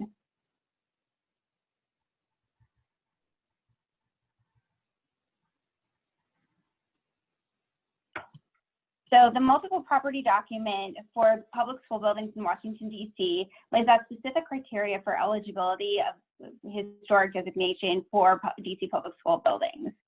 Based on these criteria, the Moore School is significant at the local level under D.C. Criterion B for history and D architecture, and National Register Criterion A and C for the following reasons. It's a purpose-built District of Columbia public school building that was constructed under the Office of the Building Inspector and approved by the Architect of the Capitol. It continues to convey its original form, style, and materials as typified by the Office of the Building Inspector. It serves as a centerpiece for the Board of Education's changing philosophies in education, including the establishment of special schools, and it reflects the changing demographics of the city. So thank you very much for letting us do this presentation, and hopefully we'll garner your support for this application. Okay, great. All right, and then Travis, there's, hold on a second, what's this? This is your presentation, right, Travis? Yeah, I have my architect Charles Warren with Taze Warren on the Zoom as well. He's going to run through the presentation. Someone else, what's his name? Charles Warren. Okay, so Mr. Warren, Charles, can you raise your hand? Press *9 or use the raise your hand feature, and Ed and Marcus will unmute you. So as a bit of background while we're waiting for Charles, we presented to the ANC zoning committee last Thursday, the concept application. And there was one general concern, which was accessibility, and they asked that we look into designing a ramp on the north entrance, which we subsequently put together and sent it over to them to evaluate over the weekend and have in this presentation. So Charles is going to be touching on that. Hello, can everybody hear me? Hi, Mr. Warren. Good afternoon, or good evening, I guess. Commissioner Nigro. Well, thank you for hearing us tonight. I know it's getting a little bit late and we can run through this pretty quick. As Travis mentioned, we did present this to the Planning and Zoning Committee last week. Generally, I think it was received pretty well. So as part of the landmark application, we're following up with the concept application for our alterations to the building. So this building is planned to be converted to 12 apartments. Generally, the building itself doesn't have a lot of historic fabric left as part of that renovation that was done when it was converted to office building for the AfriCare use. So generally inside, there's not a lot of historic fabric left there, but essentially what we're doing is converting it to 4 units per floor in the cellar, the ground, and the second floor. So a total 12. One of the big concerns coming out of the ANC, the PZM meeting last week was, as Travis mentioned, was some accessibility concerns. We were sort of in the process of working through that prior to the meeting, and we've subsequently addressed those. So hopefully this is the package that you have, shows that ramp on the north What do side. you want me to do, Mr. Warner? I can move along here. Yeah, would you mind moving along? I appreciate that. First couple pages are repeats of what Alyssa's already presented, so we don't necessarily need to show that again, but it should be, yeah, it's aerial photos, things like that. I think it's around page 7, you see the site plan.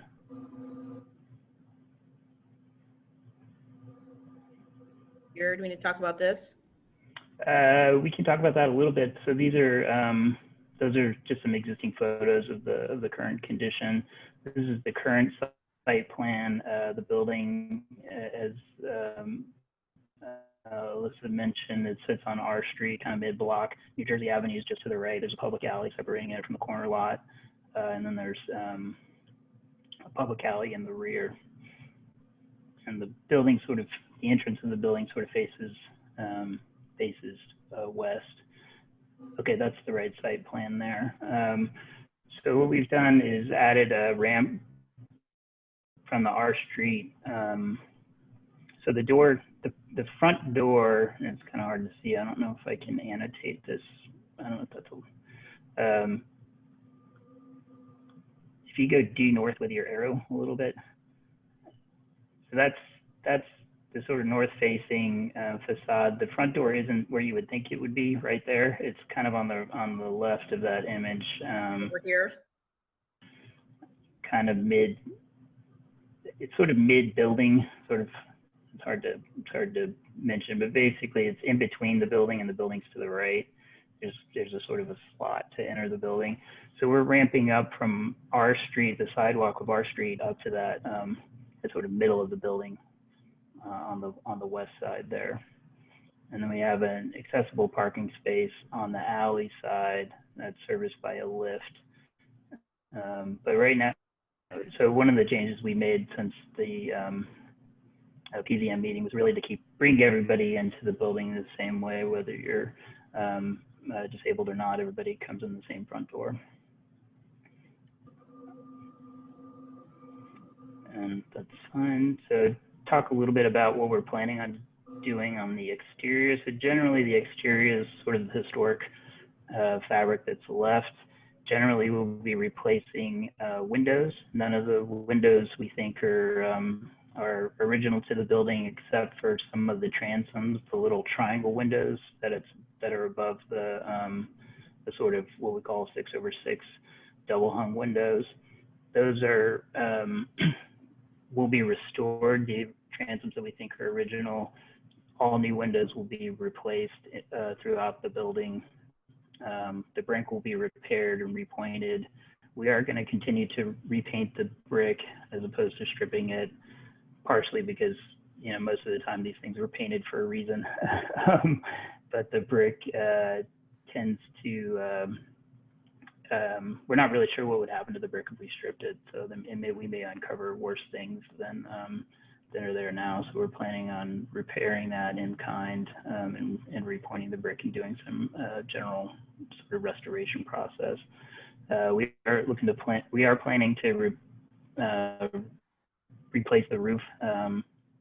It's not in amazing shape, so that needs to be replaced. A couple of things that we are looking to do, and it's sort of pointed out here, is adding some roof terraces, and that would be sort of cut into the roof slope right there where your cursor is. The parapets are pretty high there, so there's not really much of a line of sight to see those.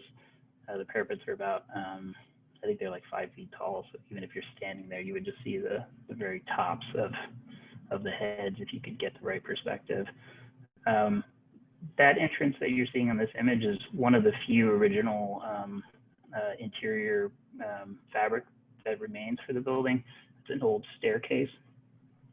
We are going to retain that and restore it in kind with new doors.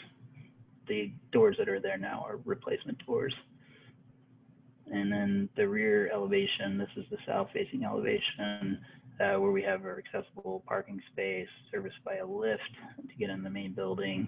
And then generally just, roof terraces and replacement of windows and repainting and repointing of the brick.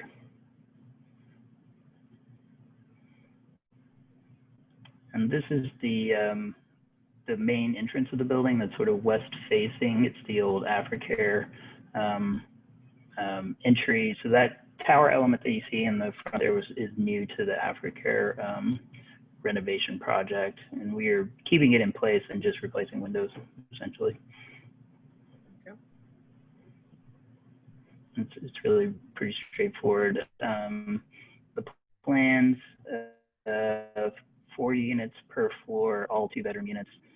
We have bike parking in the cellar level and some outdoor terraces that we're carving in to get some of that much needed outdoor space in the COVID world.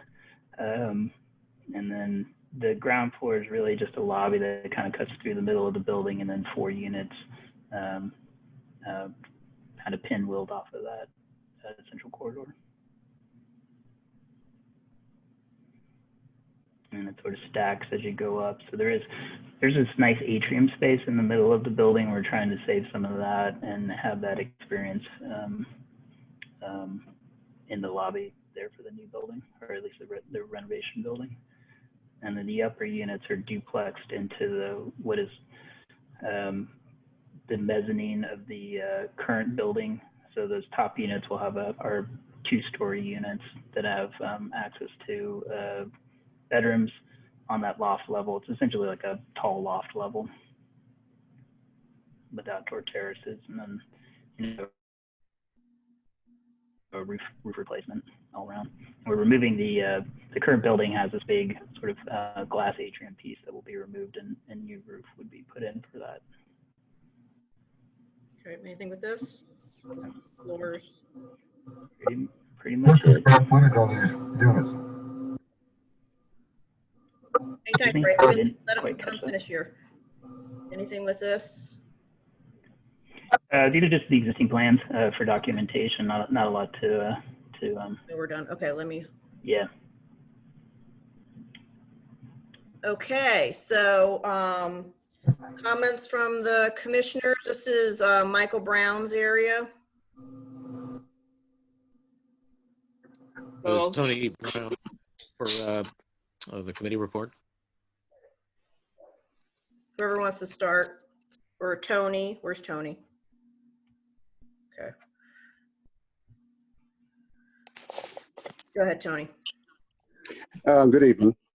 The committee met last Thursday, and based on the presentation, we felt that it was a really nice presentation. We only had one issue with the entire presentation, and that was the issue of having accessible entry for the west side of the building. We made a motion to support the project, the application, I'm sorry, with a caveat that they addressed that one issue. And I believe they sent everything to you. And however, in our meeting, the motion was to support it with that caveat. And if, at that point in time, that the full ANC would make the determination on whether it's a final approval based on them receiving the revision. Commissioner Brown, No, you have anything to add? nope, I have nothing to add. Any of the commissioners have questions or concerns? No. Go ahead, Frank. I was asking what was the average square footage of the units? They're around 1,100 square feet each. All right. It varies, but that's about the average. Okay. Okay, any other, go ahead, Alex Patrick. Yeah, so my comments were to clarify that the committee was absolutely in support of the landmark, which I don't want to ignore. So the two portions to this request. One is that we support the landmark nomination for Samuel Finley Breeze Morse to the DC Inventory of Historic Sites, and then to support the concept plan for the redevelopment. So that it was the redevelopment portion that was controversial because it was unclear whether or not the architect was able to submit plans that reflected the accessible entrance on the west side of the building, which subsequently they did. So I just wanted to clarify that while there was hesitance on the part of the committee to support the concept, there was never any doubt about the support for the landmark application. So, and I'm now in support of both the landmark application and the concept plans. Okay, any other questions from the commissioners before I open it up to the community? No? No. Nope. Okay, great. All right, so members of the community, I've received some messages about this, so I hope you all are on the call. Use the raise your hand feature or press *9 to let us know your concerns. Hey, there's Bobby. Hi, Bobby. Bobby. Hi. Hi, Bobby. How's it going? Good. Good. My first question is just if this weren't designated as historic, or why does it need to be designated as historic? It doesn't need to be. I think we think it's the right thing to do for a building of this sort of vintage and the quality, and we're sort of electing to do it because I think it's the right thing to do more than anything. Okay. I would add that it's important that it be a landmark because while the current owner is proposing a sensitive restoration, some future owner might seek to alter it in a manner that would not be consistent with the original architectural character of the building. Got it. Okay. I think I just have two concerns based on the plans, and I have I own a property at 449 R Street and also at 440 Warner Street. And concerned about two things. One is just, I think, the parking. It doesn't look like there's any plan for parking to go with those additional 12 condo units. And living in that area as I do, I know that it's hit or miss if you can find a spot in the 5th Street, R Street, Warner, New Jersey area. So I'm just kind of wondering if we're going to add potentially 12 to maybe even more cars, what we're doing to mitigate against that. We have 5 parking spaces planned for the site, and that's from a zoning standpoint, we're not required. I think we're only required to provide 1 actually, because because of the proximity to the metro station. But our plan is to put 5 on the site. Got it. And that has nothing to do with the historic designation. Like if it weren't a historic building, then it would require more parking be done, put in. No, from a zoning standpoint, this is a matter of right project. There's no, we're not asking for any relief or any, special treatment. It's basically a separate topic for the historic designation. Got it. And then the other question was just around the AC units. So notice they were like, looks like they were set to be on the ground. Out of curiosity, just why they weren't being put on the roof, with the concern being, I think, just noise. Knowing other buildings in the area have AC units typically on the roof. Yeah, the difficulty with that is that we don't have a flat roof that you'd see on most, most row houses or most sort of current, new buildings have essentially flat roofs. And this one we have, historic roof that we're kind of working with, and there's just not an easy place to put it. And then once we put it up there, there's also a requirement for fall protection, which I think would be detrimental to the architectural character of the building. But there's gonna be space for people to be on the roof, though, correct? Yeah, we're carving that out of the roof slope in certain areas, minimal areas. And we discussed that with the historic preservation staff, and they seem to be supportive of that strategy. There's been other buildings that have utilized that technique. Okay. Thank you. Thank you, Mr. Moran. Thank Here we you. have Colin. Gonna unmute you here. Hey, this is Colin Bishop. Hi. I live at 411 Warner Street, so right across the alley from the development. And notably, we're right on the side of our house is right along the alley that goes north-south, roughly north-south. And I had two questions. The first was related to the air conditioning units, which were just brought up. And so I did want to just mention that, as you stated previously, it seems like if you can add, terraces behind the, as you noted, high parapets, and carve out, add additional roofing to disguise various parts of the things that are being placed on the roof, it seems like at least some of those air conditioning units could potentially be placed on the roof as well. And again, that's just from a noise standpoint, because there are a number of neighbors that are, directly across the alley from where you're talking about putting, I think, 12 AC condensers. So if I can ask my second question, or you can address that if you want. Either way.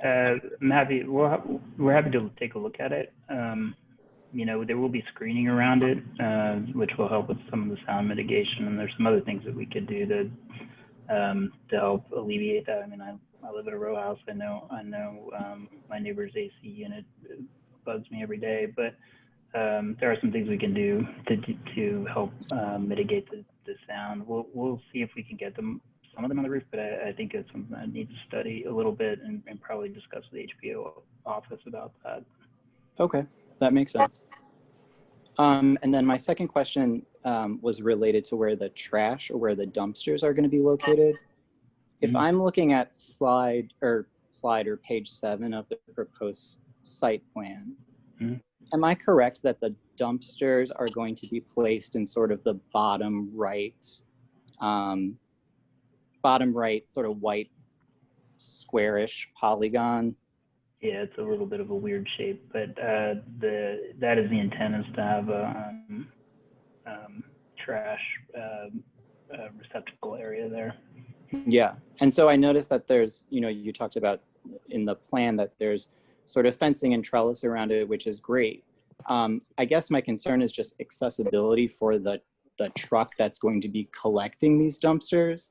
You probably know that no one who lives abutting that alley has alleyway trash pickup. All the trash is collected on the street because those are very narrow alleys. It's honestly hard. There's been some utility work happening in that alley, and I got to tell you, I've watched out the window, as I'm doing work. The trucks try and sort of back up and maneuver for a long time because it's narrow. So, and it's not only that the trash is placed on the alley, it's that it's placed on the alley that goes east-west. So it's not even like it's a direct shot for a truck to go through the north-south alleyway. It seems like they would have to go and, they're essentially required to turn in that very short area, very small area. So to the extent that it would be possible to rethink the trash and dumpsters, I mean, I know it would be tough, but if those were accessible from the street, that would definitely be easier and cut down on the amount of time that trucks are going to be sort of driving and backing up through the alleyways. That would certainly be helpful. So that's just my other concern related to the site plan. Thank you for that. That's definitely a concern that we have as well, and both for the tenants. So this building will require private trash pickup because it's more than 4 units.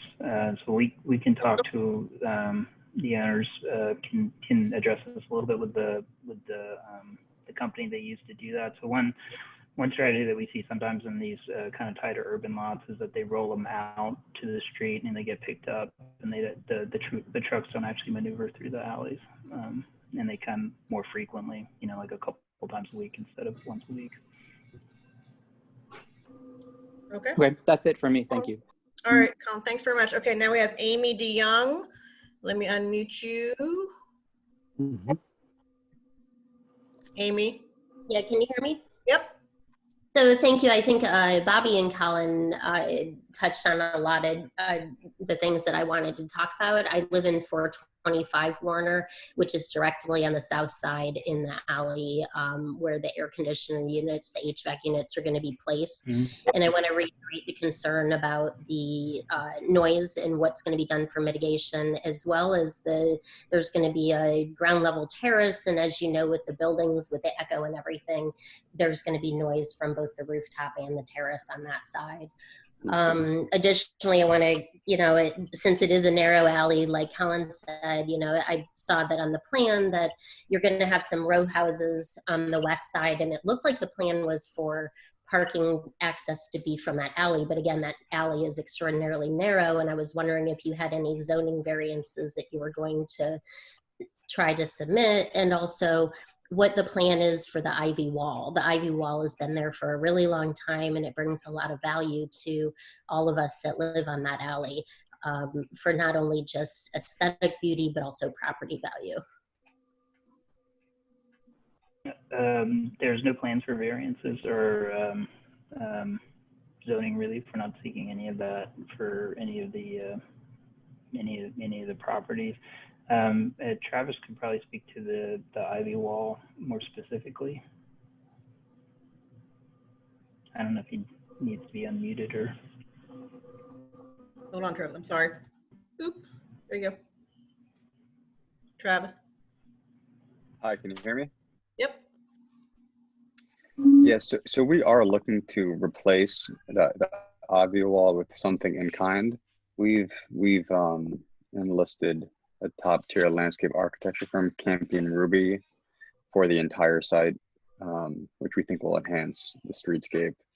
And we'll be having elements like green walls throughout the site. So we're definitely planning, both for the benefit of the community and for the privacy and benefit of the owners, to replace that wall with something similar, if not enhanced.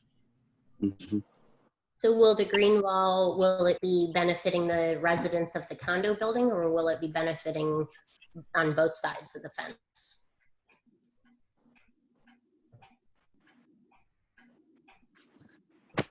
Oh, Travis, hold on. There you go. Sorry, I muted myself because there are kids in the background. The idea is to provide a benefit to both the community and to the residents with the design. Okay. All right, Amy, are there any other questions, Amy? I know there was another one, but are we, so I still am confused about the historic preservation. It sounds like, the land is going to be changing tremendously. They're not returning the building to the original state that it was when it was the school. They're painting it, they're replacing windows, adding rooftop decks and terraces. I'm having a hard time really truly understanding what the historic preservation is about. And, you know, there's also a lot of history in this building with, you know, world leaders coming to it. And, you know, I don't see how you're doing this project is just being done, you know, to preserve anything and maintain the history of the building. So help me understand that, please. I think Alyssa probably could weigh in on that, but I think. Am I unmuted? Yep, we can hear you. you. Yep. Fantastic.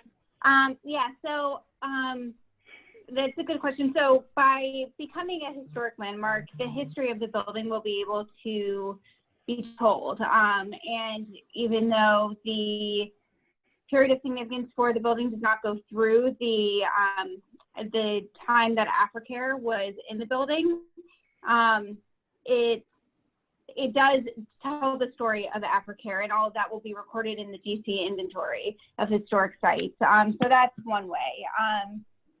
Due to all of the alterations that were done in the 1980s, it was in the 1980s, the building was basically completely stripped, except for one stair that we are planning to keep in the building. But under the DC preservation laws, we're not required to do a full interior restoration. And in fact, we have actually made a historic preservation plan that has also been shared with the ANC that guides the proper rehabilitation and restoration of the building to ensure that the building will continue to live for another 100 years. So we will continue to, you know, be involved and assist as necessary to make sure that the building itself is properly cared for. Does that answer your question? Can I add to that really quickly? So just two things. One to reiterate that when the renovation was done in the 80s, almost all of the historic fabric on the interior was removed and replaced with a contemporary 80s style renovation. Secondly, we have an ongoing relationship with AfriCare, the nonprofit that had previously used the building for 30 years. And one of the conditions of the purchase was that we work with them to commemorate them on the site. So we have, we're working with them on ideas such as incorporating some of their art into the lobby and common elements. We're commissioning a sculpture by a renowned sculptor, and we're going to work to time the theme of their work into that piece to make sure that there's a lasting legacy of them on the site. Mm-hmm. I know that you had mentioned some of the important world events and meetings that have taken place. So we're working with them on an ongoing basis. Okay, and I have not just commemorate. Go ahead. So we have a couple. We're going to take. So I see Bobby and Amy are back, but let me get Kurt, okay? Because Kurt has his hands raised. I'm going to mute you, Kurt. Go ahead, Kurt. Hi, everybody. So thanks, Travis. That helped a little. I thought it was a little interesting that in the historic preservation application or presentation that you guys had, there was no mention of AfriCare. So I appreciate you kind of clarifying that a bit. That's helpful. I guess I was just kind of curious in what other ways you might be sort of sharing the history of the building in terms of educating people about the history of it. Is there going to be some sort of, in the lobby, some sort of plaques or something, just sort of educating you about the whole history in terms of its existence as a school, but also AfriCare? And I have another question after that, if you want to go ahead and answer that one first. Yeah, thank you. It's still a work in progress on that end. We've discussed plaques commemorating both AfriCare and also the deeper historical school associations. So that's something that is still ongoing, but everything is on the table. And we're working with the landscape architects also to see if there are more creative ways that we can kind of provide an ode to their work with maybe more subtle ways as well. Yeah, my only other concern was just about the parking.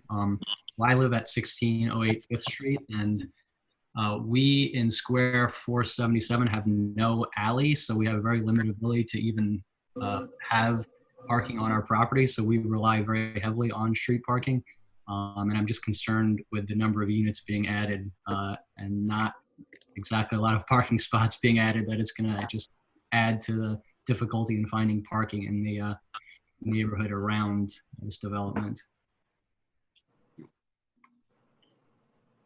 Yeah, it's always a concern. It's always a concern. I mean, is there no consideration of adding additional parking spots in some way? I mean, it just seems. We just can't really fit too many more. We're fitting as many as I think we practically can on the site. With the current plans, I guess there's no way to add. But is there no consideration of some sort of underground parking or some way to mitigate this problem a bit? Underground parking, I don't think would work. There's just not enough room to ramp down. It's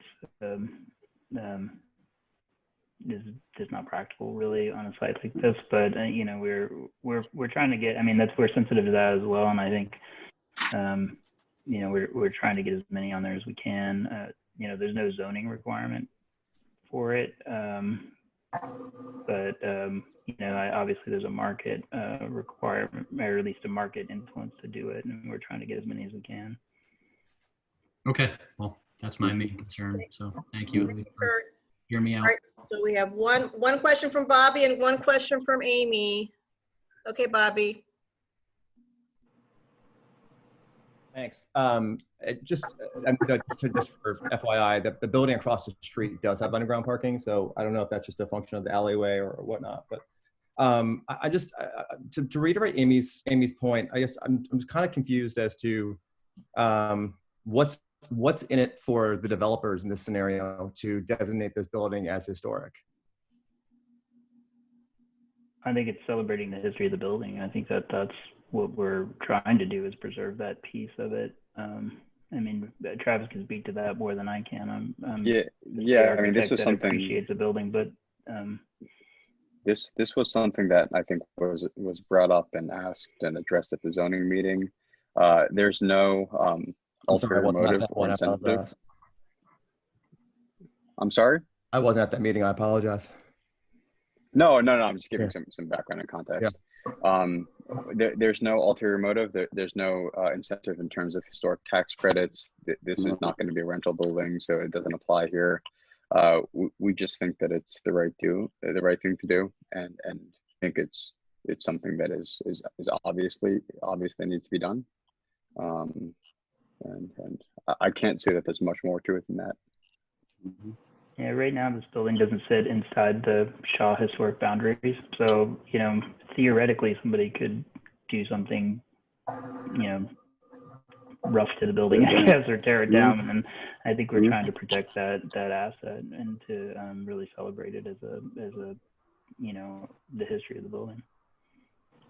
Okay, so we're gonna have, all right, thanks, Bobby. Okay, Amy, and then we're gonna end it with Kristen, okay?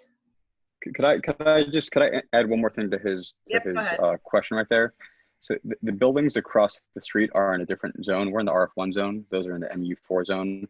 So just an understanding why they might have underground parking and we don't. Yeah, they have more density. All right, Amy, go ahead with your question. Well, first off, I wanted to just thank everybody for answering so many of our questions. I was just curious because there was a parking lot at one point. If plans could be reconsidered to have a parking lot again. But more importantly, just thinking about being, neighborly while we're going through this, a lot of us that have adjoining, adjacent properties would really like to be a part of this conversation and be kept in the loop with what's going on. Would you be willing to make a commitment to keep the conversation flowing with all of us neighbors? Yeah, absolutely.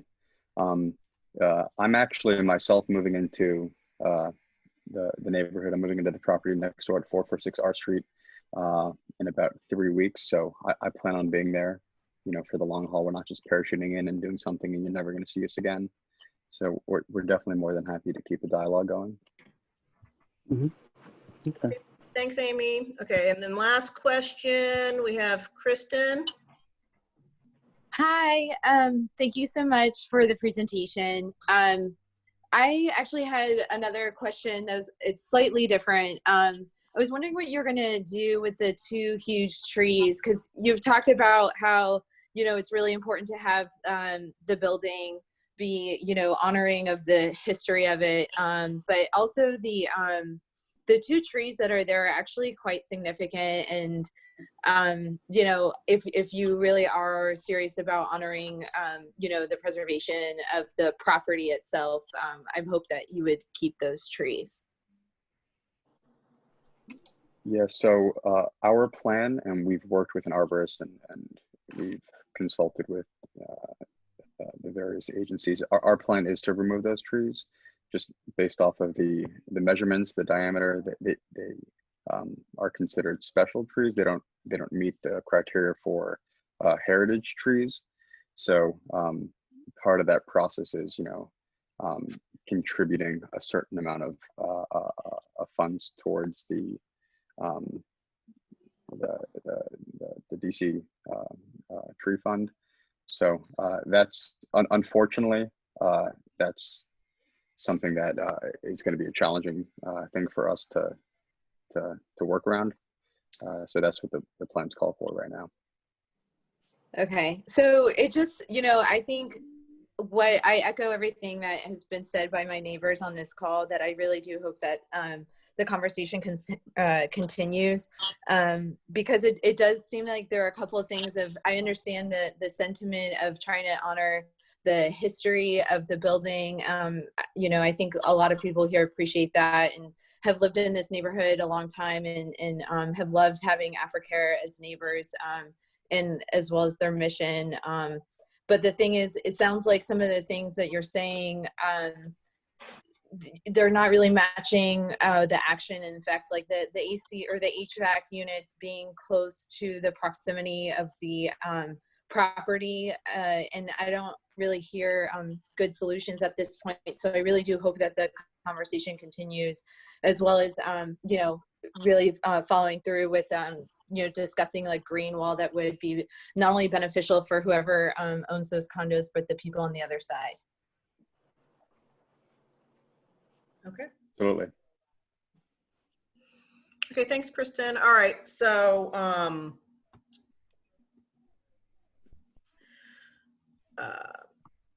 Alex Marriott. Where'd you go, Alex? Okay. Alex? He left. Where did Alex Marriott go? Alex? He left. I think he fucked off. Okay. All right, so Michael Brown, you want to go ahead and make a motion? Michael Brown, Commissioner Brown? You hear me? Yep. You hear me? Yes. Okay, so what's the proper way to word the motion? Tell me the proper way to. Tony? Yes, am I there? Am I on? Yep, go ahead. Yes. Can you assist Okay. Commissioner Brown? Okay. I'd like to make a motion to support the landmark application, historic preservation landmark application for 440 R Street Northwest, the Samuel F.B. Short, named F.B. Morris Building, and the concept of the development. Second. Okay. Okay, who seconded that? Michael. Commissioner Brown, can you just take what, since Tony's not a commissioner, can you take one and reiterate, please, what he said? Yes, I'd like to make the motion to, what's the proper wording, to approve the application for the 440 R Street AfriCare building. For the HPRB or historic? Landmark. Tony? Yeah. Historic prevention designation as a landmark.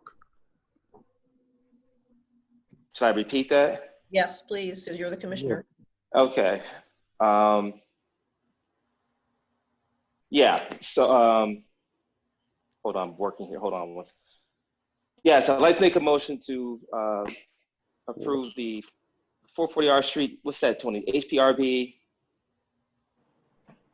landmark, as historic preservation is a landmark. Yes. That's fine? And the concept of been being presented. And the concept of what? The presented concept of the new development. Okay, yeah, and the concept of new development. I second. Was that Alvin? Yes. Okay, so Alvin second. So where is Commissioner Padro? Yes, Rochelle, it's Alvin. Okay.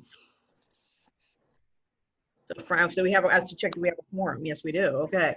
All right. So all in favor? Aye. Aye. Aye. Alvin, Frank, Michael? Aye. Aye. Okay. Commissioner Padro's left us. Okay. All right. Great. All right. Thank you. Thank you Thank very you much. guys very much for having us. Anything else to say? Appreciate it. No, I'll speak with Travis later. Okay. Hold on. I got Kurt here. Kurt, did you have something? Yeah, I just, I was a little concerned with the way that ended there. It seemed like the commissioner representing our area wasn't even paying attention, and then had no idea how to handle that. But it would just be nice to feel like we're actually being listened to. But thank you. Okay. I thank you, Kurt. Okay, so we're gonna move on here to Cobb Park. Thank you for the 440R Street presenters. Move on to Cobb Park. So we have, I see, oh, there's Alex. Oh, Alex, we thought we lost you. I unmuted you. Alex, unmute yourself. Yeah, no, I was trying to vote, but you weren't seeing that I was muted. We thought you left. So I'd like to be included as voting in favor of the motion. Okay. Karen, you got that? Okay. Do you want us to redo the motion? No, you're all right? No, as long as you include me in the vote, that's fine. Great. Okay. Now again, I'm going to end. Now we have the Cobb Park people. So let me unmute Brent. Hello, Commissioner. Hi, hold on. Let me see if I get my presentations. Hang tight. Sure. And also, David Wooden is from DPR. He's also going to be giving the presentation tonight. Just FYI, we're going to do a little bit of it together.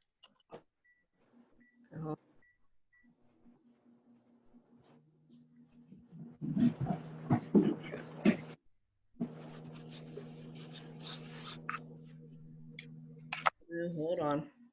Go ahead and start talking. I got to find it. It seemed to with all my opens and closes here.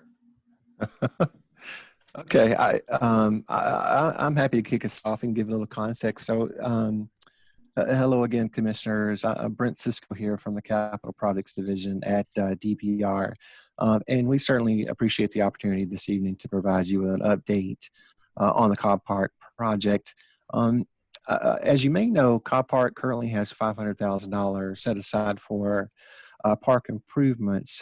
This funding has been in the district's budget for some time now, but as I'm sure a lot of folks know, Cobb Park was being used as a staging area for the Capitol Crossing development. So we were unable to really move forward until that project was completed. But now we're happy that that's all done and the site's been cleared. So we're able to now move forward. Given the current sort of construction market and escalation and everything, I'm sure $500,000 certainly sounds like a lot of money, but we all know that's doesn't stretch too far in the district. But it's a nice start, but is restrictive in terms of the full development of the park as we see it to meet the community expectations. So we're calling this initial $500,000 investment a phase one reactivation project. And we believe it's best to put in, the quote unquote bones of the park and the infrastructure that will support the future investments that make their way to Cobb Park, through either the capital budget, potential donors, sponsorships, or public-private partnerships.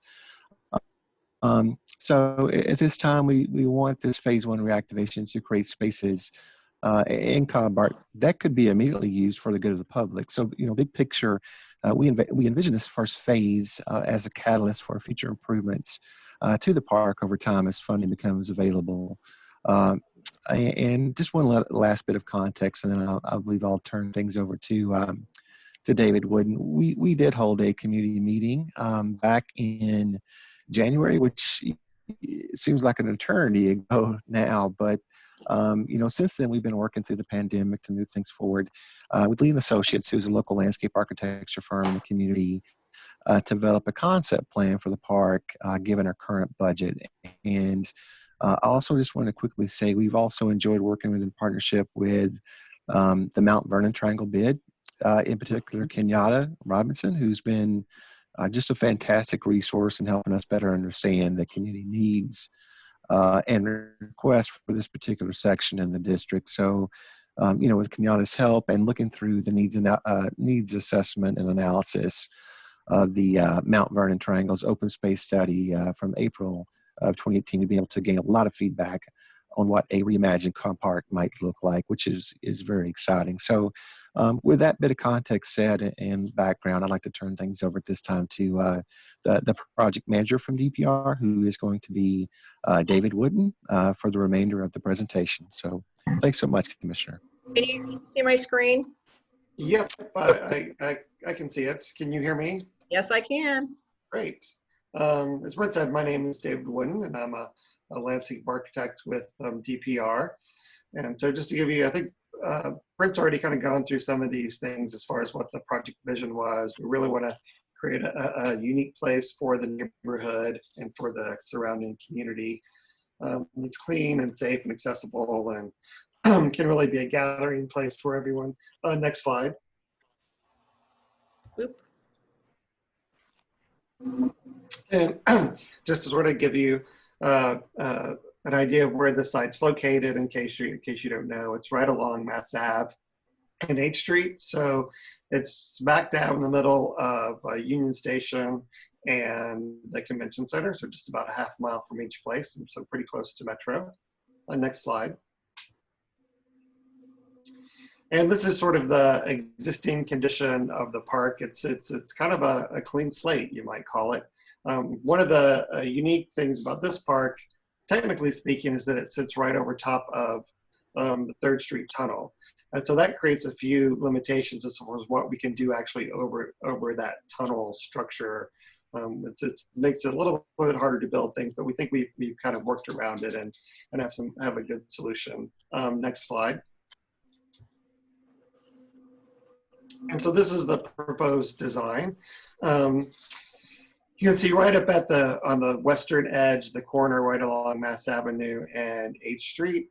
That's sort of where we're proposing a kind of a central focal point plaza that is hardscape. So there'll be some special paving there, maybe a lawn spot, and something that can really take heavy traffic if there's a special event or performance that could potentially take place there.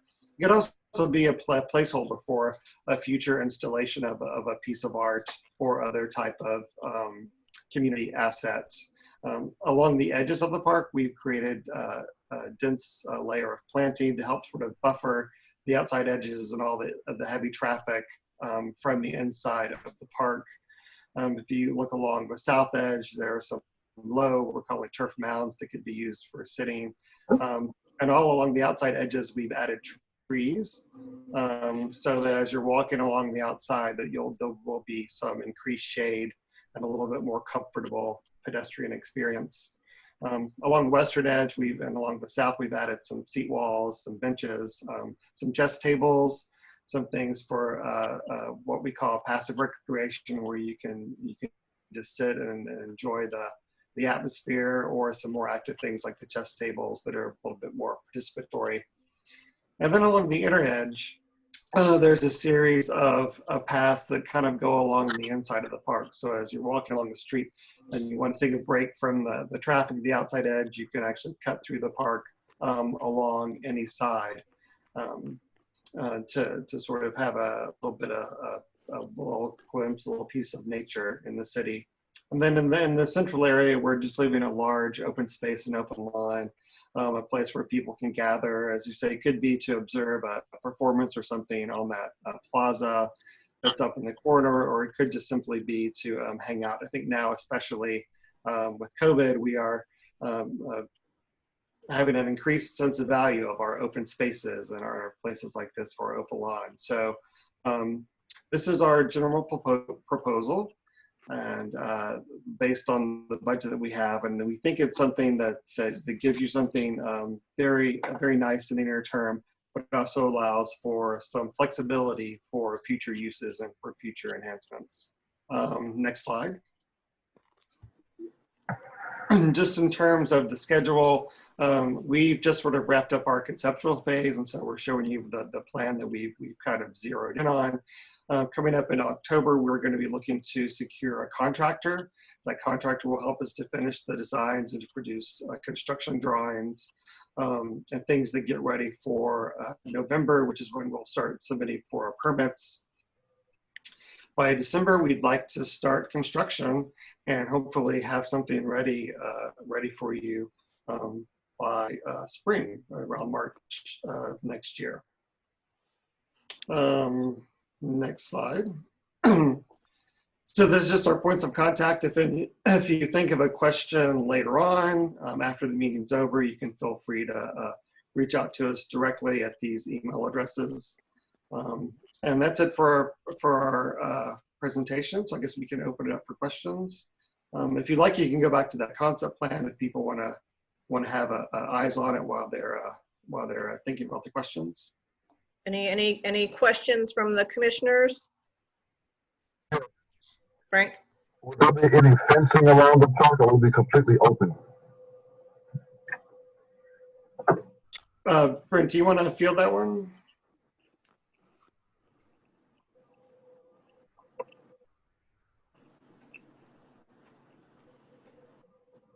Brent, where'd he go? Oh, here, sorry. Oh, was he muted? Yep. Thank you so much. I was trying to wave, but I realized my camera's not on.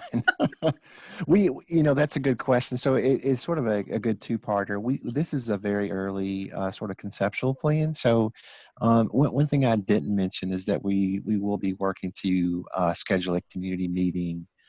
We believe at some point in late September, perhaps early October, to sort of get into more details about this concept and to get that very feedback that you're looking for. If it makes sense to have some sort of fencing around the park or not. That's something we'd really like to get some. I think some very specific feedback from the community, but we're happy to take feedback at tonight's meeting if time allows. But honestly, a decision hasn't been made on that what yet. concerns me is that if you don't entertain some type of fencing, we don't want this to become what the park is next on New Jersey Avenue across from Dunbar. That's my concern, to be honest with you. Oh, you referring to New Jersey, the encampment issue? Right. Okay, gotcha. Okay, that's it. For what it looked like before the buildings went up, this area was refurbished and rebuilt, but that's kind of what was taking place on that park before it was shut down. So my thought is, what's going to take place to keep it from returning to that status? That's a really good comment. We appreciate that. Thank you for bringing that up. And that is one thing that New Jersey, is missing is a fence, and that's become abundantly clear that is an important feature to have, so we can properly secure the park at night. So that's a good comment. Thanks for bringing that up. So Brent, let me bring this up, and I know the DPR director here's my viewpoint about this, but there is no enforcement of, or will there ever be enforcement of the no camping regulation for these DPR parks? I mean, I understand the situation that we are now, and certainly what's happening at the O Street Park, but when this park is done and there's no one there, would the rangers actually be proactive? Yeah, that's a tough question. I mean, Why is that tough? There's a regulation. I'll explain it. They do the best they can, but virtually they have no enforcement ability other than to ask someone to leave. They're not armed. They can certainly work with the MPD to remove folks from a DPR park that closes after dark. But yeah, that's something that we really struggle with across the inventory, especially for a park that's not locked. So that's something that we will continue to work on. Okay. Any other questions from the commissioners before I open it up to the community? Alex Padro. He's muted. He's I muted. asked to unmute yourself. There you go, Alex. I just did, thanks. So sorry, I had a little bit of a connectivity problem here, so I wasn't able to see the entire presentation. So I'd like to ask Mr. Cisco if he can email it to all the members of the commission. Well, absolutely, we sure will. And there's also, when I send that out, there's also a project website that we house all of the project information on, so I'll make sure to include that as well. Great, thank you much. You're welcome. Okay, questions from the community? Press star, up, there's Alex Lopez, there's Dale, okay. Press *9 if you're on the phone, or use the raise your hand feature. Let me unmute you, Alex Lopez. Ding. Yeah, thank you, Chair Nigro. This is a question about the streetscape surrounding the park. H Street coming westbound, there's a kind of 2 lanes of traffic that make an unsignalized left turn southbound onto 3rd Street. Cars whip around that corner very quickly. Is there any thought, can we somehow tighten that turn so that it's less of a it's more of an acute angle, more of a 90-degree angle, so that we could slow traffic, especially since there will be a more heavily used crosswalk right there, connecting the 2 sections of the park. Yeah, Alex, and that's a good point. And this is Brent. So when we have situations like that, and I think you are referring to, probably we would be working with DDOT to make a request that we do have, we do have good crosswalks, and we can certainly request some changes to traffic patterns around that. I actually, Alex, if you'd be willing, my email address is Brent, BRENT .SISCO @dc.gov. If you wouldn't mind, and I can put it in the chat here too, I'd love to connect with you personally about that particular issue. I know with the abundance of use we're seeing in our outdoor parks, pedestrian safety is become paramount with people crossing the street, bicyclists and stuff like that. So I'd love to get your, if you are in particular familiar with that intersection, I'd love to get your particular feedback about how we can work to make that better. Okay, I think my feedback is to tighten that turn to 90 degrees. Okay, and that again, I'm sorry, tighten the turn along 8th Street heading westbound. If you're turning south onto 3rd Street, there's 2 lanes of traffic turning south, and it's just a very wide turn, which allows cars to whip around it quickly.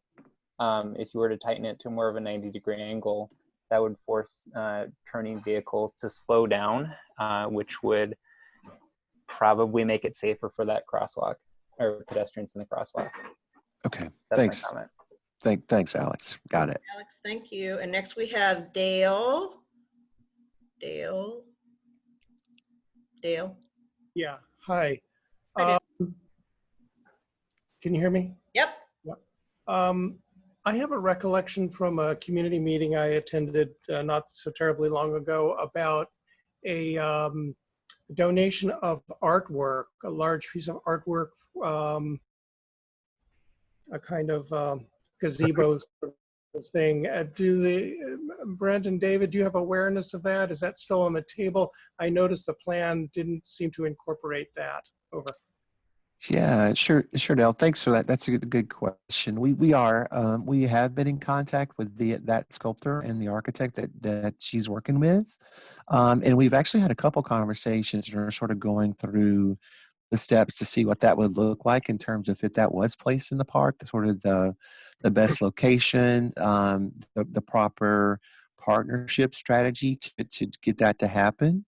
And obviously, we want that to be, any sort of sculpture or artwork to be in what's the word?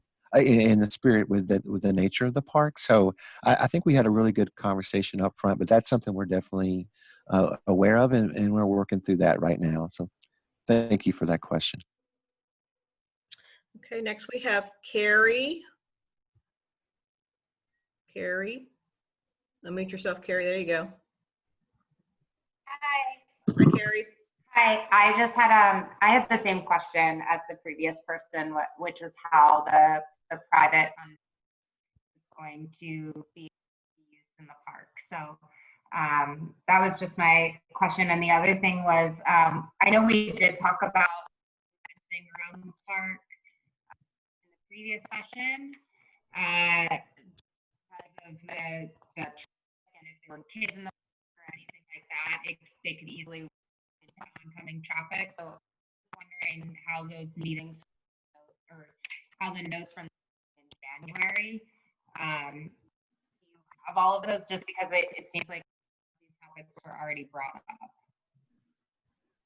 up. I apologize, Carrie. I'm having a little bit of trouble with being able to hear you.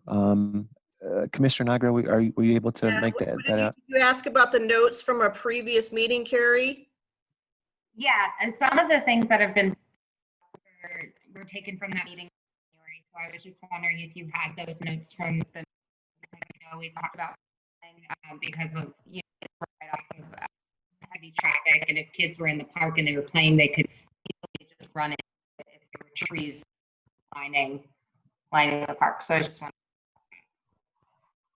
Yeah, Carrie, I think I can make out some. Yeah, we did have that meeting in January, on January the 30th, and we do have those notes, and some of those things I do recall, like making sure it wasn't easy. It wasn't easy for a child to run out into the street, and that's why I think that we had included some berms and things like that and trees to protect. But I think that makes the fencing comment even more valid. That we need to have some sort of way to keep keep folks in and keep folks out at the same time. So we definitely have looked at those comments, and I think we're going to come back, as I said, perhaps later this month, early October, to have another sort of community working session to go over this concept. So we'll board out of that as quickly as we can get that scheduled, because we'd love to hear more feedback on where we are right now. Okay, perfect. Thank you. Thank you, Carrie. Thank you. Okay, any more community questions? Otherwise, raise your hand feature or press *9. Okay, thank you, gentlemen. Kenyatta, do you have anything to say? I see you. No? Okay, all right. Sure. Thank you so much. Okay, thank you very much. We appreciate you coming. And if anyone wants the presentation, email me. I'll email you the presentation, okay? Thanks so much. Thanks, Brent. Always good to see you. You too. Thanks. Okay. All right, so next we have Mr. Johnson. Are you on the line for the S Street Revitalization Project? There you are. Right, where'd you go? There you go. Mr. Johnson, there you go. Mr. Johnson? Hi, good evening, everyone. My name is Jarrell Johnson with the DDOT S Street Northwest Revitalization Project team. I have some of my team members on the line as well. I have Laura Mahill with AMT, who is the project manager there for the design project, and I believe we have Abdullahi Muhammad on the phone as well, program manager at DDOT. My friend, Mr. Muhammad? I think so. Where is he? Mr. Muhammad, do you want to raise your hand or press *9? Is this, I think this is him. Mr. Muhammad?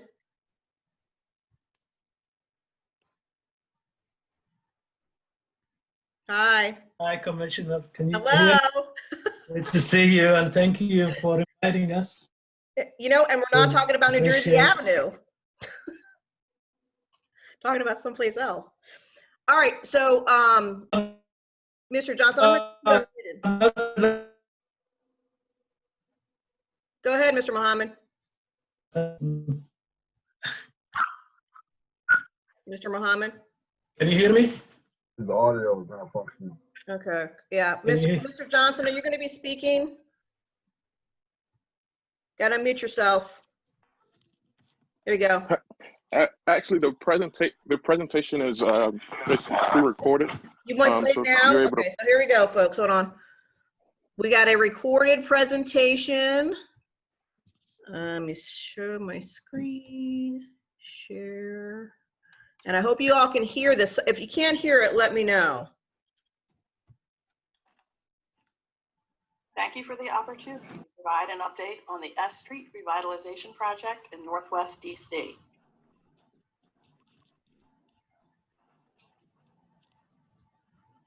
The project is for S Street between 7th Street and Florida Avenue and 6th Street from S Street to Rhode Island Avenue, with intersection modifications along New Jersey Avenue and 5th Street. The goals of the project are to improve safety, especially for non-motorized travel modes, provide obstruction-free pedestrian facilities, discourage speeding, and upgrade deficient features along the roadway.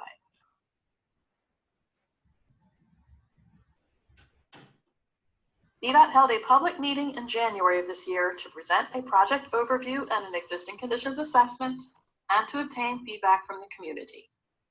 The two highest priorities of the community based on comments received are pedestrian safety and modifications to what we are calling the triangle area, which will be defined shortly. The community priorities became major factors in the selection of design solutions by the project team. The triangle area is the section of S Street between New Jersey Avenue and Florida Avenue. This area has safety issues caused by multiple intersections within short distances, blocking turning movements and intersections, creating unsafe pedestrian crossings and gaps in sidewalks and crosswalks. The DDOT team reviewed alternatives which would close S Street in the triangle area to help meet project goals. Alternative 1 was taken from the Mid-City East Livability Study, which required a connection from southbound 4th Street onto westbound Rhode Island Avenue.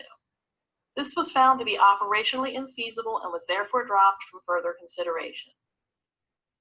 Alternative 2 would still close S Street in the triangle and would convert about 100 feet of 5th Street to one-way southbound, north of Florida Avenue to the alley that enters from the west. Alternative 3 would still close S Street in the triangle and would restripe 5th Street to provide for an additional southbound lane north of Florida Avenue to the alley. The fourth alternative would leave S Street open in the triangle, but incorporate a road diet and traffic calming techniques.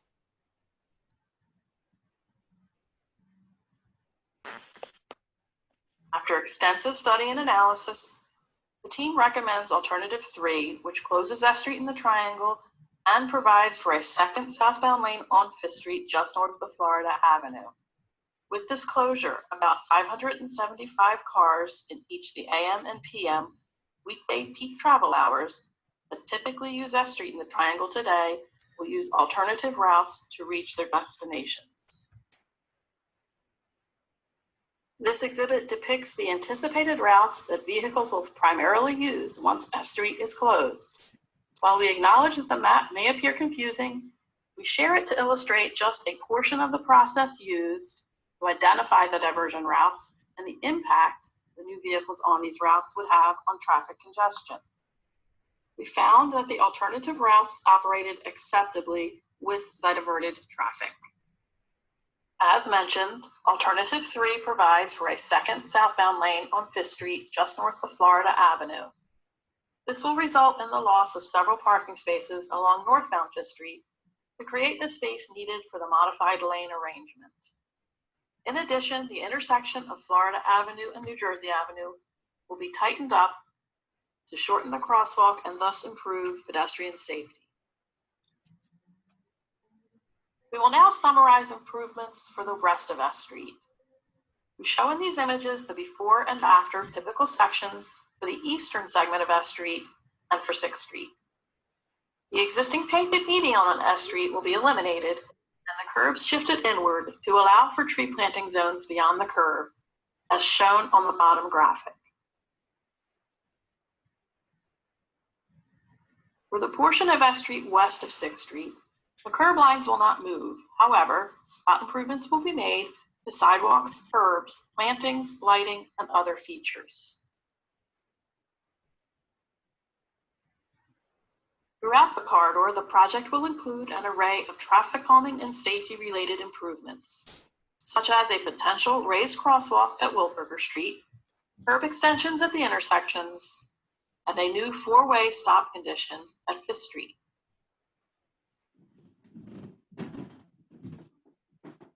Tree plantings and stormwater management will be included in the project. As mentioned earlier, the curbs will be shifted for portions of the project, which allows for a tree planting space where none exists today. The curb extensions and potentially the tree spaces will also be opportunities for stormwater treatment, some examples of which are shown in these images. S Street after construction will appear similar to this rendered image, which is looking eastward toward 5th Street.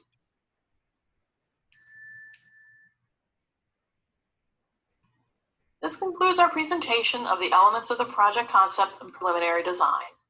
Here we show a timeline of the project with efforts to date and the remaining schedule. There is an opportunity to provide comment via the project website. Please visit sstreetnw-revitalization.com.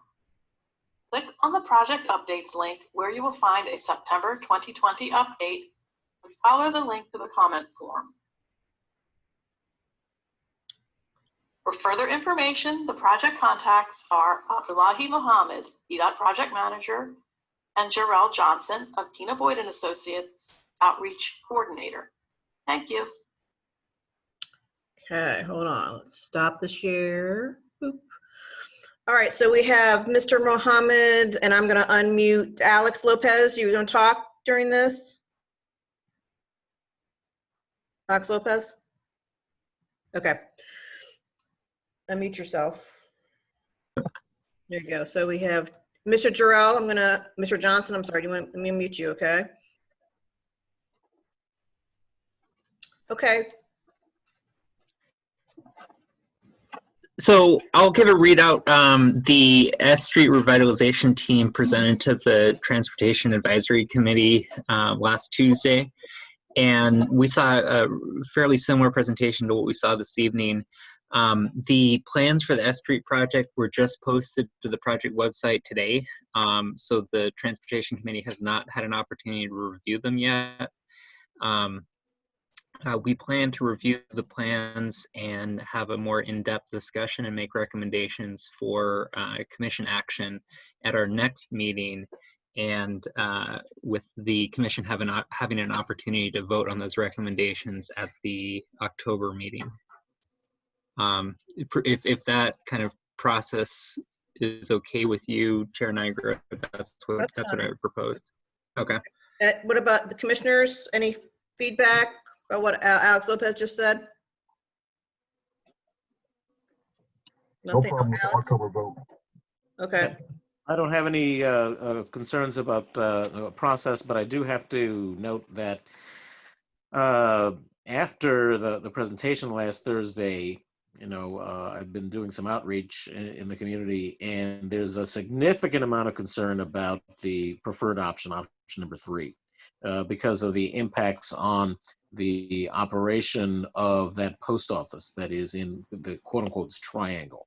So we did hear some comments from the DDOT team about how they would hope to address the egress needs from that parking lot to make sure that it remains operational.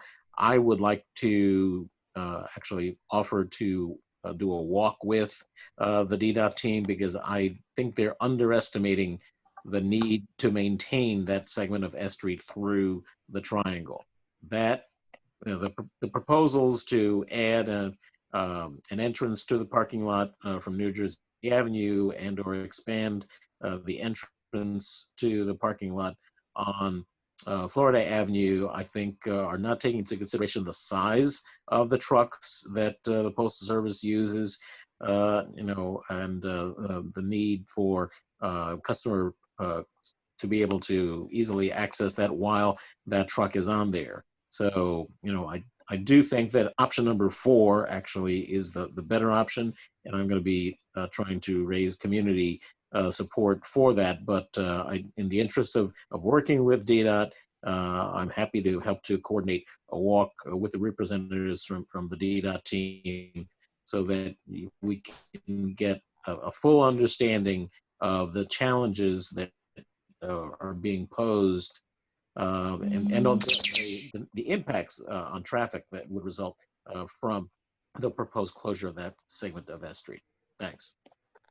If I could very briefly expand on something Commissioner Padres said, I have also heard feedback from residents, not specifically about the post office, but that it would be helpful for if DDOT were to do a walkthrough of the project with community residents, just being able to, especially I think for some residents who are older or less tech savvy, being able to see elements of the project from the ground level through a community walkthrough with social distancing would be very helpful.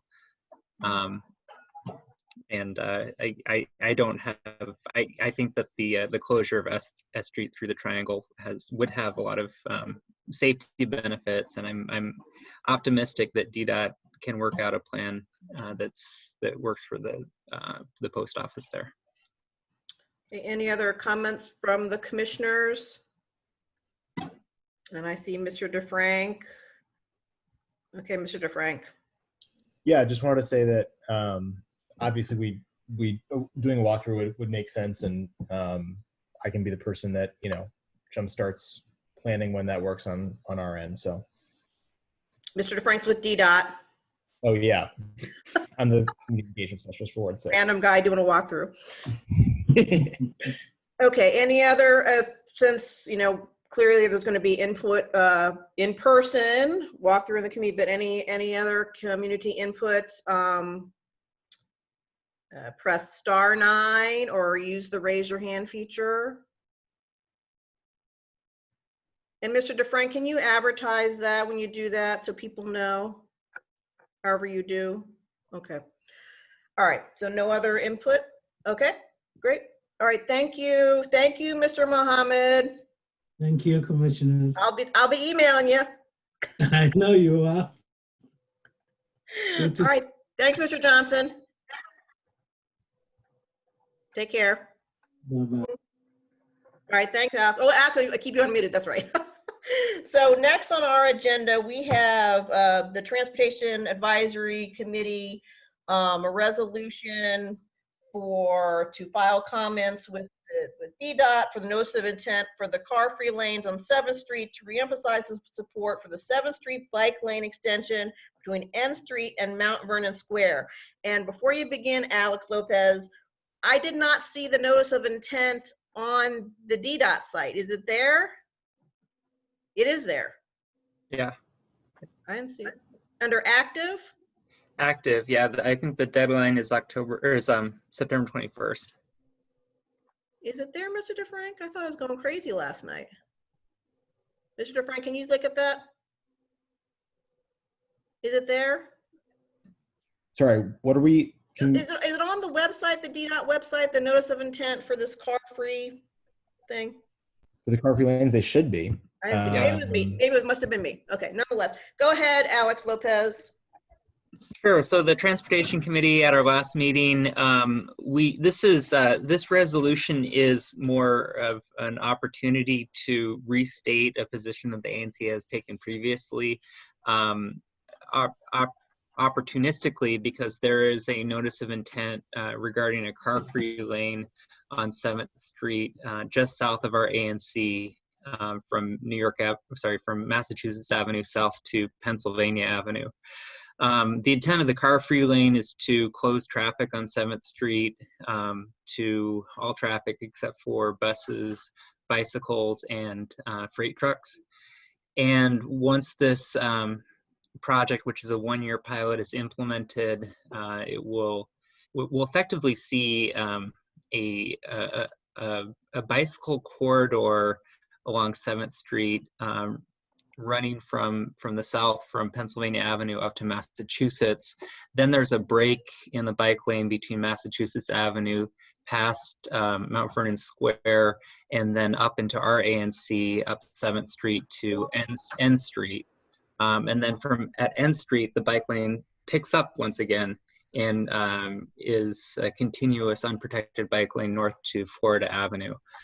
So the Transportation Committee thought that it would be, so to back up, this ANC voted in December 2019 to support a DDOT 30% design proposal to extend the bike lanes on 7th Street south from N Street to Mount Vernon Square.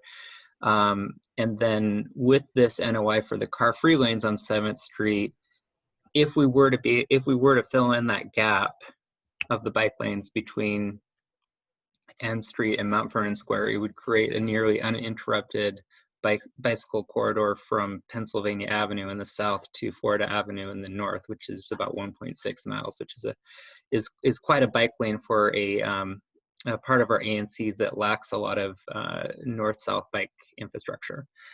So the recommendation of the Transportation Committee would be for the ANC to respond to this DDOT NOI, not commenting on the per se on the merits of the car-free lane south of Massachusetts, but emphasizing that the ANC supports a closure of this bike lane gap on 7th Street below N Street, and that the inclusion of this bike lane would create that uninterrupted bike corridor on 7th Street, which would have a great deal of value for our residents as well as our neighbors that are commuting through our ANC. So let me ask you this. I mean, I'm going to unmute Mr. Frank. So, I mean, I get what you're saying, but does DDOT care that we comment on another notice of intent that, I don't know, Mr. Frank, does that work that way? Or that was my question. Well, first I sent you the NOI over email just now. Okay, good. Yeah, I mean, I think we would, like, obviously the car-free lanes thing is happening, but I think we'd always appreciate a resolution in support of, you know, something like this. I mean, but that it's on this other, that it's within this other notice of intent? Does it, I mean. My understanding is that if we were to extend the bike lane, it would happen. We would try to do it, you know, at the same time. But I don't. I'm honestly not familiar enough with the way the NOI process works to say right now whether that would, you know, be helpful or not. So that's my question, whether it's even makes any sense. I mean, so let me just review what we did last December. So there was only a couple of us at the meeting. So Commissioner Judd, Commissioner Padro, and I voted in favor. Commissioner Wiggins did not. So, I mean, that's just my only question that would even make any sense for us to do. So let me ask the other commissioners their opinion. You know where I stand as far as, because there's a lot of car congestion on 7th Street as it gets into Mass Avenue. Let me ask you this question. What was the original reason that DDOT failed to put bike lanes on 7th Street from N to Mass? Why did they voluntarily not put those bike lanes there? What was their reason? I can explain a little bit about that. So south of N Street, the pavement material goes from asphalt to concrete. It's like lighter in color, right? Basically around the convention center.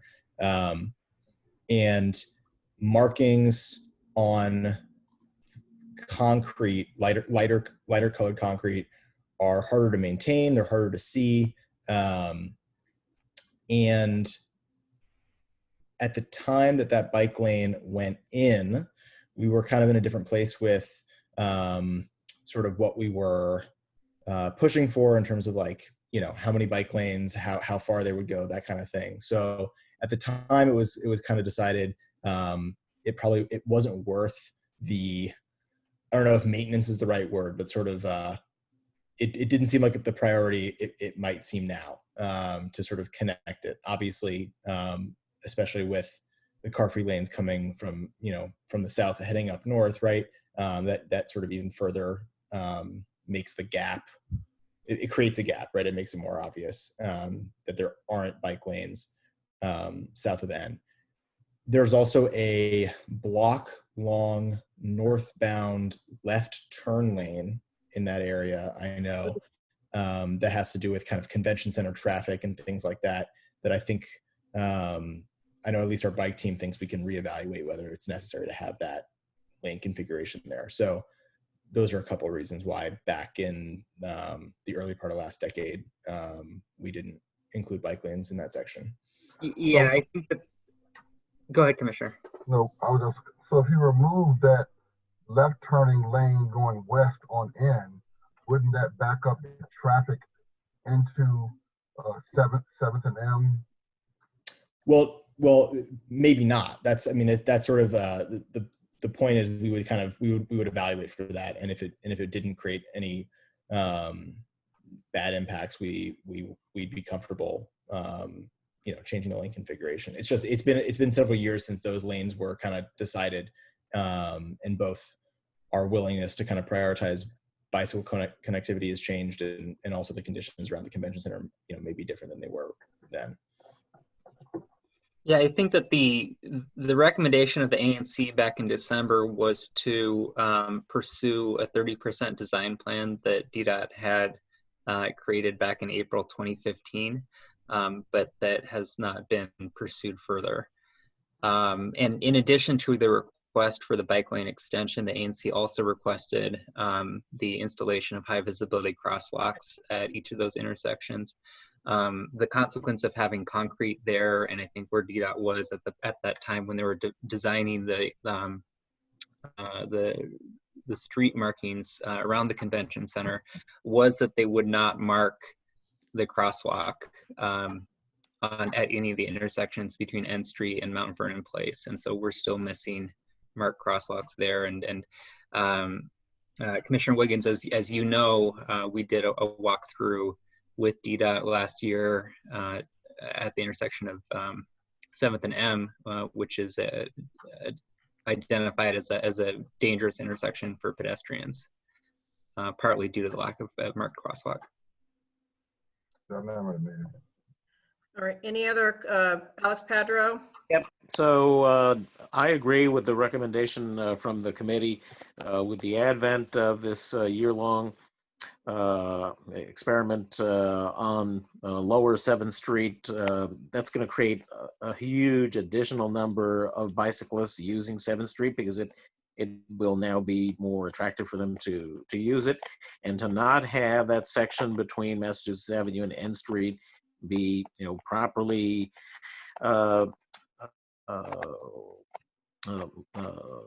indicated for bicycle safety is just irresponsible. I mean, it's taken much too long for this to happen. DDOT has gotten lucky that no one's gotten killed, although one of the members of the committee was seriously injured on a bicycle in that stretch, which is part of the reason that part of the impetus for the action that was taken back in December and again now. So I heartily recommend that we do include references to the desirability and the importance of making that connection between N Street and Massachusetts Avenue, so that the bicycle infrastructure to the north of N Street and to the south of Massachusetts Avenue can be completed, and we can improve bicyclist safety in the area. Okay, any other comments, commissioners? You could also feel free to add in that K Street Northwest will be getting new bicycle connectivity nearby as well. So just if you want to add that in too. Okay. Any comments from the community? Press *9 if you're on the phone, or use the raise your hand feature. Oh, Regina, I see you. Hold on, Regina. Hold on, Regina. You gotta unmute yourself. There you go, Regina. Nope, we can't hear you. See if I can get closer. Yep, there you go. All right. So I have a concern because I live on K Street, and I noticed the bicycle lanes being put up there, but the pedestrians right here at K Street at Plaza West have a hard time in that pedestrian walk right in front of our buildings to get across the street already. And by adding that bike lanes, and you're kind of narrowing the stretch of, instead of 2 lanes, it's now becoming 1 lanes, and there's a lot of construction that's going on in this area right now with the hotel being built at the corner of and 3rd and 4th, right there. I'm sorry, K and 3rd, right at the corner. It's construction that they normally take up, parking space and sometimes beyond that. So I'm just concerned about, you guys want to add the bike lane right there, but you look out where I live on the 11th floor. When I look out the window, I see in the afternoons like different traffic patterns that happen. So in the morning time, before COVID, you would always get 2 lanes of traffic. And now you want to add the bike lane in there. So it seems like it's going to take away from when traffic starts coming through K Street again. That's going to make a huge congestion, the accident to happen right there with the bike lane. Okay. Thank you, Regina. We appreciate your comments. Any other community comments? Raise your hand, press star 9 or do the raise your hand feature. Any other comments? Okay. All right, who wants to make the motion? Alex Padro. I'd be happy to make the motion that ANC 6E approve the resolution that's been prepared by the Transportation Subcommittee, providing comments on the car-free 7th Street notice of intent, specifically to encourage DDOT to complete the bicycle infrastructure between Massachusetts Avenue and N Street, and also include in the language the suggestion from Mr. DeFrank related to the fact that there's going to be additional bicycle traffic hitting 7th Street from the K Street bicycle infrastructure that's being proposed. Okay, do I have a second? A second. Okay, Alvin seconds. All in favor? Aye. Aye. I abstain. I abstain on Okay, this Michael one. Brown's abstaining. Nay. Frank's a nay. Okay, so we have 1 abstention, 1 nay from Frank, and 3 yays. Great. All right, thank you. The motion passed. Thank you. Alex Lopez. Thank you for your time, always in your committee. Okay. Let's move on to the approval of the minutes. Any additions? Alex Padro? I'll move the approval of the minutes of the July meeting with any corrections submitted to the recording secretary. Okay. A second. Was that Alvin? Okay, Alvin. Yes, Second. again. Yes. All right, I'm going to mute you, Commissioner Brown. Oop. Mr. Brown. Oop. Can you hear me? Okay, yep, I can. Okay. Okay. All in favor? Aye. Aye. Aye. Frank?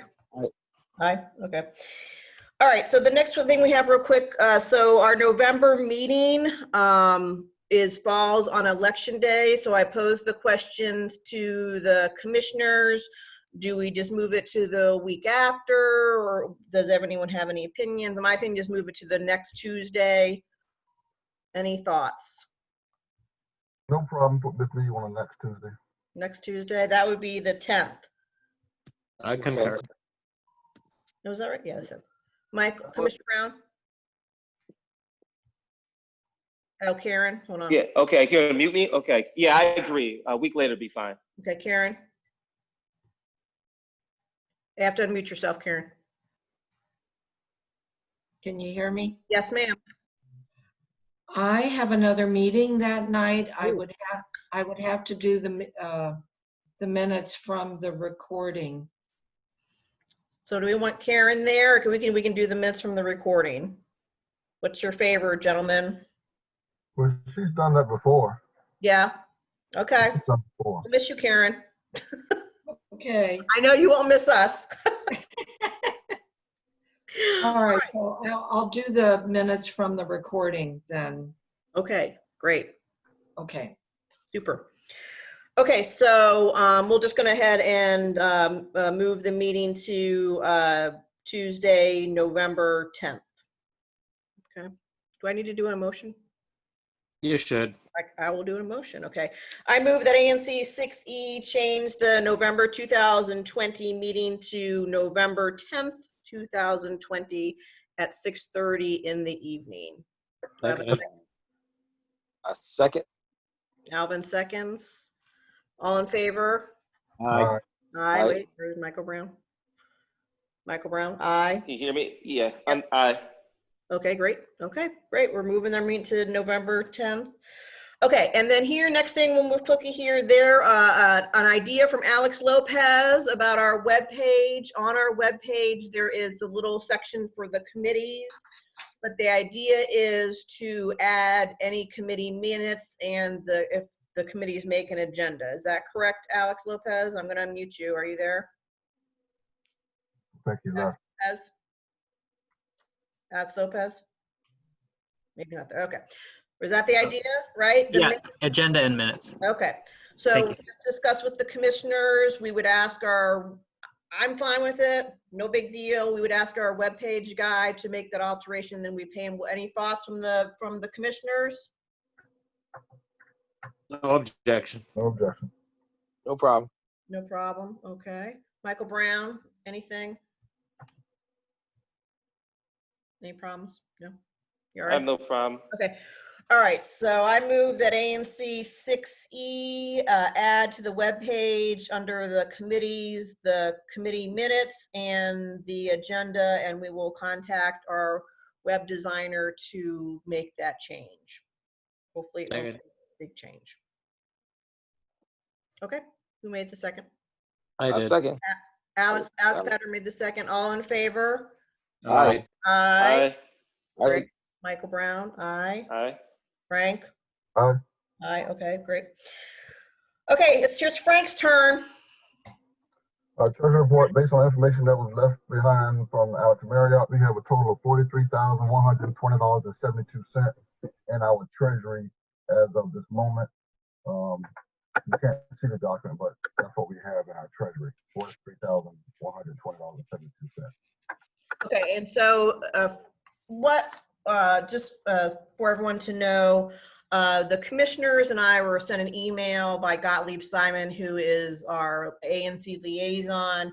We are due another allotment, which would be the total of $17,799.20. And so that's a lot of money. We got a lot of money, people. So that said, we will be reworking our budget. Right, Frank? Yes. Yep. And presenting it. The big thing that we want to talk about, though, is grants. My opinion is we have all this money we needed, of course, for our wonderful Karen and to pay for this Zoom. But frankly, it's not a whole lot else. So when we work the budget to include more for grants, okay? And I think our objective would be to push that grants once we get the budget worked out, to push the grant form out and help as many organizations as we can where it makes sense. Gottlieb Simon is the one who reviews our grants. So any discussion about grants, other commissioners, about initial thoughts about the budget? Anyone? I mean, we've had a pretty stable budget in terms of format and the allocations that we made in past years. We probably were under in most of the budget categories, but I don't think there's any harm in that, being conservative in our spending. So I wouldn't have any objection to increasing the threshold for the grants either. Okay, any other thoughts from the commissioners? Concur. Okay, so then we can rework the budget, and then we can present it at the next meeting. As I just said, we don't have a whole lot of expenses heading out the door. Now, Alex Marriott, he emailed, I don't know if you want to talk about it, Frank, or? Yeah, I got it. Okay. We have two expenses we need to vote on. I move that we support $250 payment to Karen Yaley for her work for the virtual public meeting that we're having, as well as the website updating. A second. Okay. Also have another expense to our Wait a minute, Frank. We can't hear you. So that first motion was for Karen. Karen Yaley for $250 for the maintenance of the website, as well as taking minutes for this meeting. Okay, so and that was, so who made the second? Alvin. Alvin. So all in favor? Aye. Aye. Michael Brown. Okay, great. Aye. Do we have a second expense? Can you hear me? Yes, we can. The second expense is $68.89 to our chair, Rochelle, reimbursement for the payment for this Zoom meeting. Did you get the other receipt too? I only see the $68.89. Is there another one that I missed? I think so. Okay. The last one. I can resend it. Just, it don't matter. I can resend it. So. I just printed this out from the email you sent. You didn't get a second one? Let's see. Hold on. This is big business, this Zoom stuff, folks. Yeah, it looks like I got one receipt twice. It should be for two separate times. No? Did I send the same email? One is dated June the 26th, which is what I'm reading in my hand. And then they just billed me in again. Hold on, give me a quick second. Okay. Okay, I see the August, let me print it. Yes, there is a bill for August 26th. Yep. For tonight's Zoom meeting. Correct. So that would be an additional expense of $68.89. So she's due 2 reimbursements for that same amount. So I move that we support reimbursement of those 2 set fees to our chair. Alex Patter seconded. All in favor? Aye. Aye. Aye. Okay, great. Aye. Okay, so Frank, what did, but Alex Marriott sent the, are we gonna talk about the quarterly, or do you wanna, we were gonna do that? I actually read the quarterly report. The figure I'm looking at is $43,120.72. Did you see it? No, I haven't looked at it yet. Yeah, that's what I'm looking at. I printed it out just so I would have it readily available. Do you want to, should we just do this in October? Would that be better? I don't have a problem with that. And give a chance to circulate it. Okay. So they can see what it is we're looking at. Okay, because Alex just gave it to us. Okay, so why don't we do that in October? Okay, then also we have, so Frank, so there was a discrepancy with the $25 with the security deposit check. The check got lost in the mail. So we're gonna put a hold on the check, but we have to write another check, right, Frank? Right. Yes. Wait, a security deposit check from this year? Yeah, so it got Alex Marriott talked to them ad nauseum. He sent it, and nothing came about. But they seem to get other documents, but not the check. It's the same issue last year with that security. What's this exact same? But that's all right. We're going to put a hold on we're just going to move forward because, as I said, they got other documents, but they never got the check. So we're just going to move forward and write another check. And I've been in touch with Dawn, who Frank is familiar with, and we're just going to keep going because we can't, is it stuck in the Postal Service? I don't know. So, okay, Frank, you want to make one more?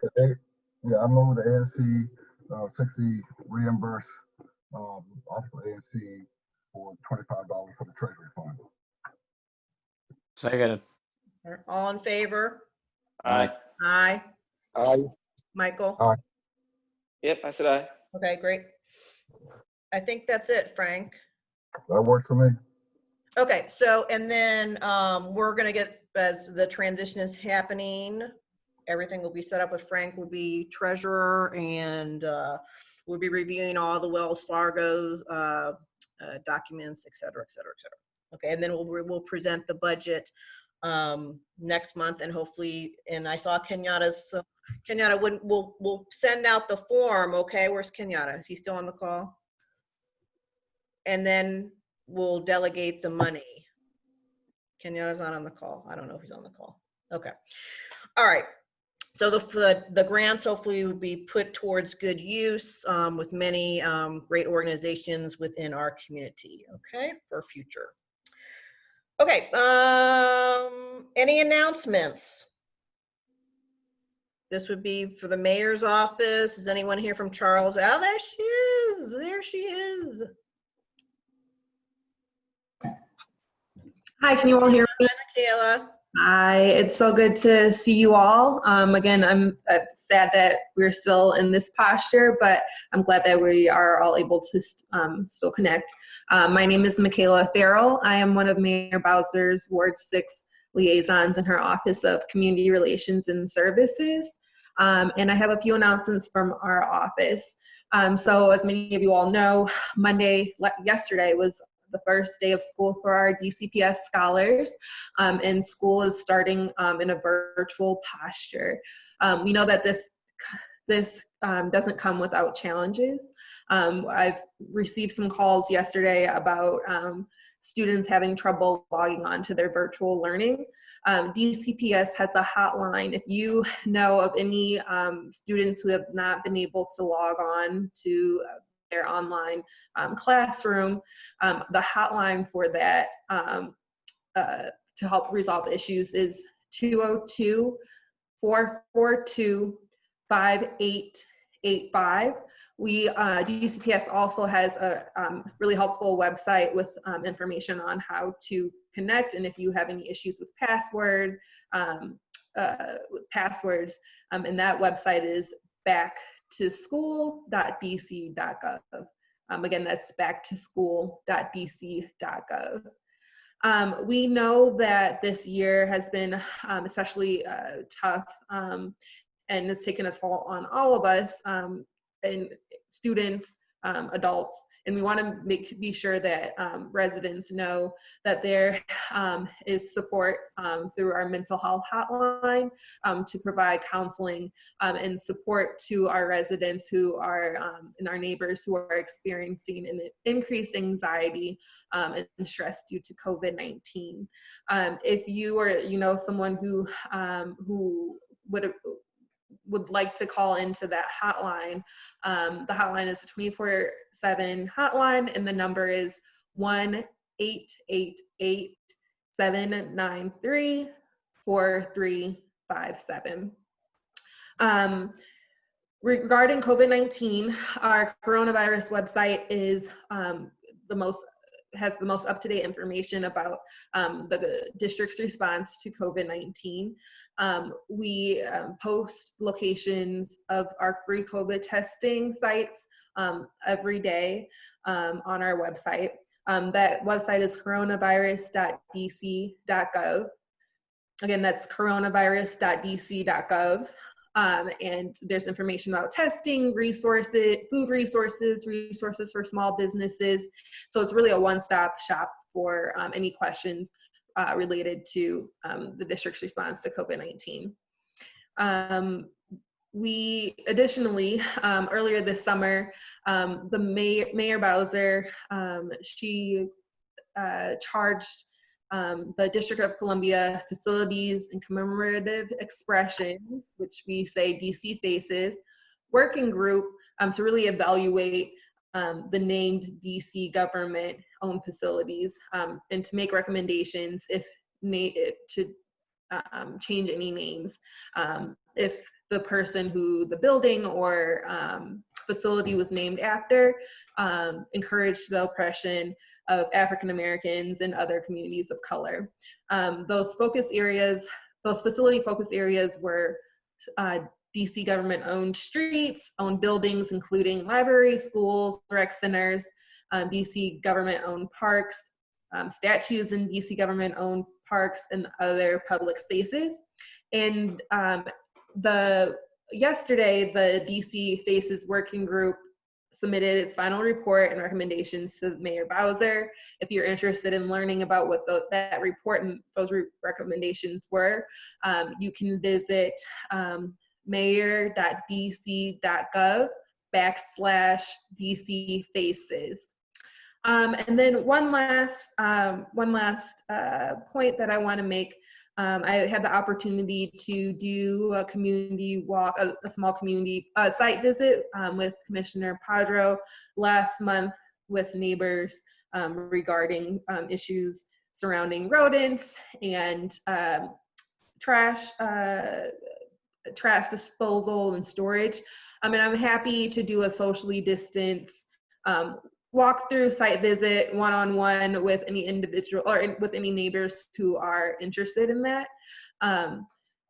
We wear our masks, we're really safe, but I'm really interested in continuing to be able to meet people and see the issues firsthand. So if that's anything you're interested in, please give me a call, and I'm happy to set up a time for us to walk through some of the recurring issues that you're seeing in your neighborhood.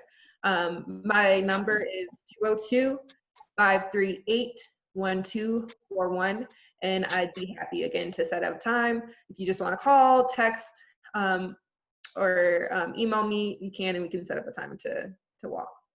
I think that's all. Thank you. Great. Thank you always. Any from the commissioners, any questions for Michaela? She does such a great job. Alex Padro. No question. Back in. No questions. Okay.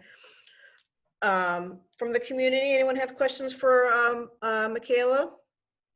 Press *9 or raise your hand, or the raise your hand feature.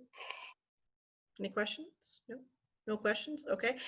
Any other community announcements? Is anyone from Charles Allen? Is Naomi on? Maybe not. Okay, any other community announcements? Do you have an announcement, Alex Pedro? I knew you would. I'll just make that announcement every month here, encouraging everyone that hasn't completed the census to go ahead and do so. Although there are census enumerators now in the field, but you can still go online and complete it by phone and avoid having to have that interaction. But it's critical that we get at least up to the national average. We're actually under the national average now. We're about 60%, and the national average is 63% completion for municipalities. So you're talking about billions of dollars that our city is going to lose, folks. Billions of dollars that we desperately need to be able to help to fund all of the municipal services that we rely upon.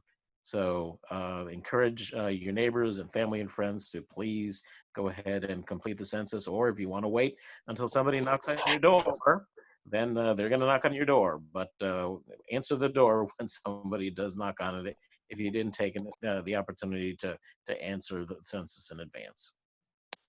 Okay. And I want to say briefly, I was doing my power walk, I guess now 2 weeks ago or 10 days ago, and I was walking by the COVID testing site, and I went and got a test, and it was very easy. They used the baby Q-tip, not the big Q-tip, so I would never have done it with the big Q-tip, and it was easy, and I got my results in 2 days. It was negative, but it's really close by. So what is the slogan, Michaela? Need a test, get a test. So it's real convenient. Go get a test if you need a test, and it was easy peasy. So there you go. There's my announcement. Any other community announcements from the crowd? Raise your hand, press *9, or raise a hand feature. Oh, I see one. Okay. Okay. Go ahead. You have to unmute yourself. Hi. Where'd they go? No? Okay. All right, any other community announcements? Did you have an announcement? Yes, can you hear me? Yeah, go ahead. Hey, this is Kenyatta. Thank you for having me in. I just wanted to let everyone know that the Mount Vernon Triangle Community Improvement District, we're currently in the process of updating our strategic plan, and we welcome feedback from people within MVT CID and also those people who visit the community or people who are generally interested and engaged about the work we're doing. So if you go to our website at mountvernontriangle.org and search for strategic plan update, you can find a link to the survey there. So we're collecting feedback for the next couple of weeks. Please go in and express your preferences and concerns about many of the issues we discussed on this call tonight, including safety, physical safety, transportation safety, pedestrian safety, park and open space improvements. And so all of this information will be used to update and inform our strategic plan. Thank you. Great, thank you, Kenyatta. Always good to hear from you. Okay, I don't think we have any other community announcements? No? Okay. All right, so let's end this meeting. Our next meeting is going to be Tuesday, October 6th at 6:30. I'm sure we'll be doing a Zoom again. Okay, I move that ANC 6E adjourn. Do I have a second? Seconded. Okay, all in favor? Aye. Aye.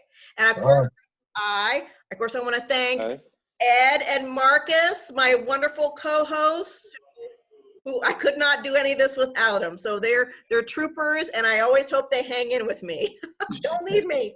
So thank you, Ed and Marcus. So everyone have a great night, and thank you for participating in our meeting, and we'll see you next month. Okay, take care, everyone. Be safe. Good night.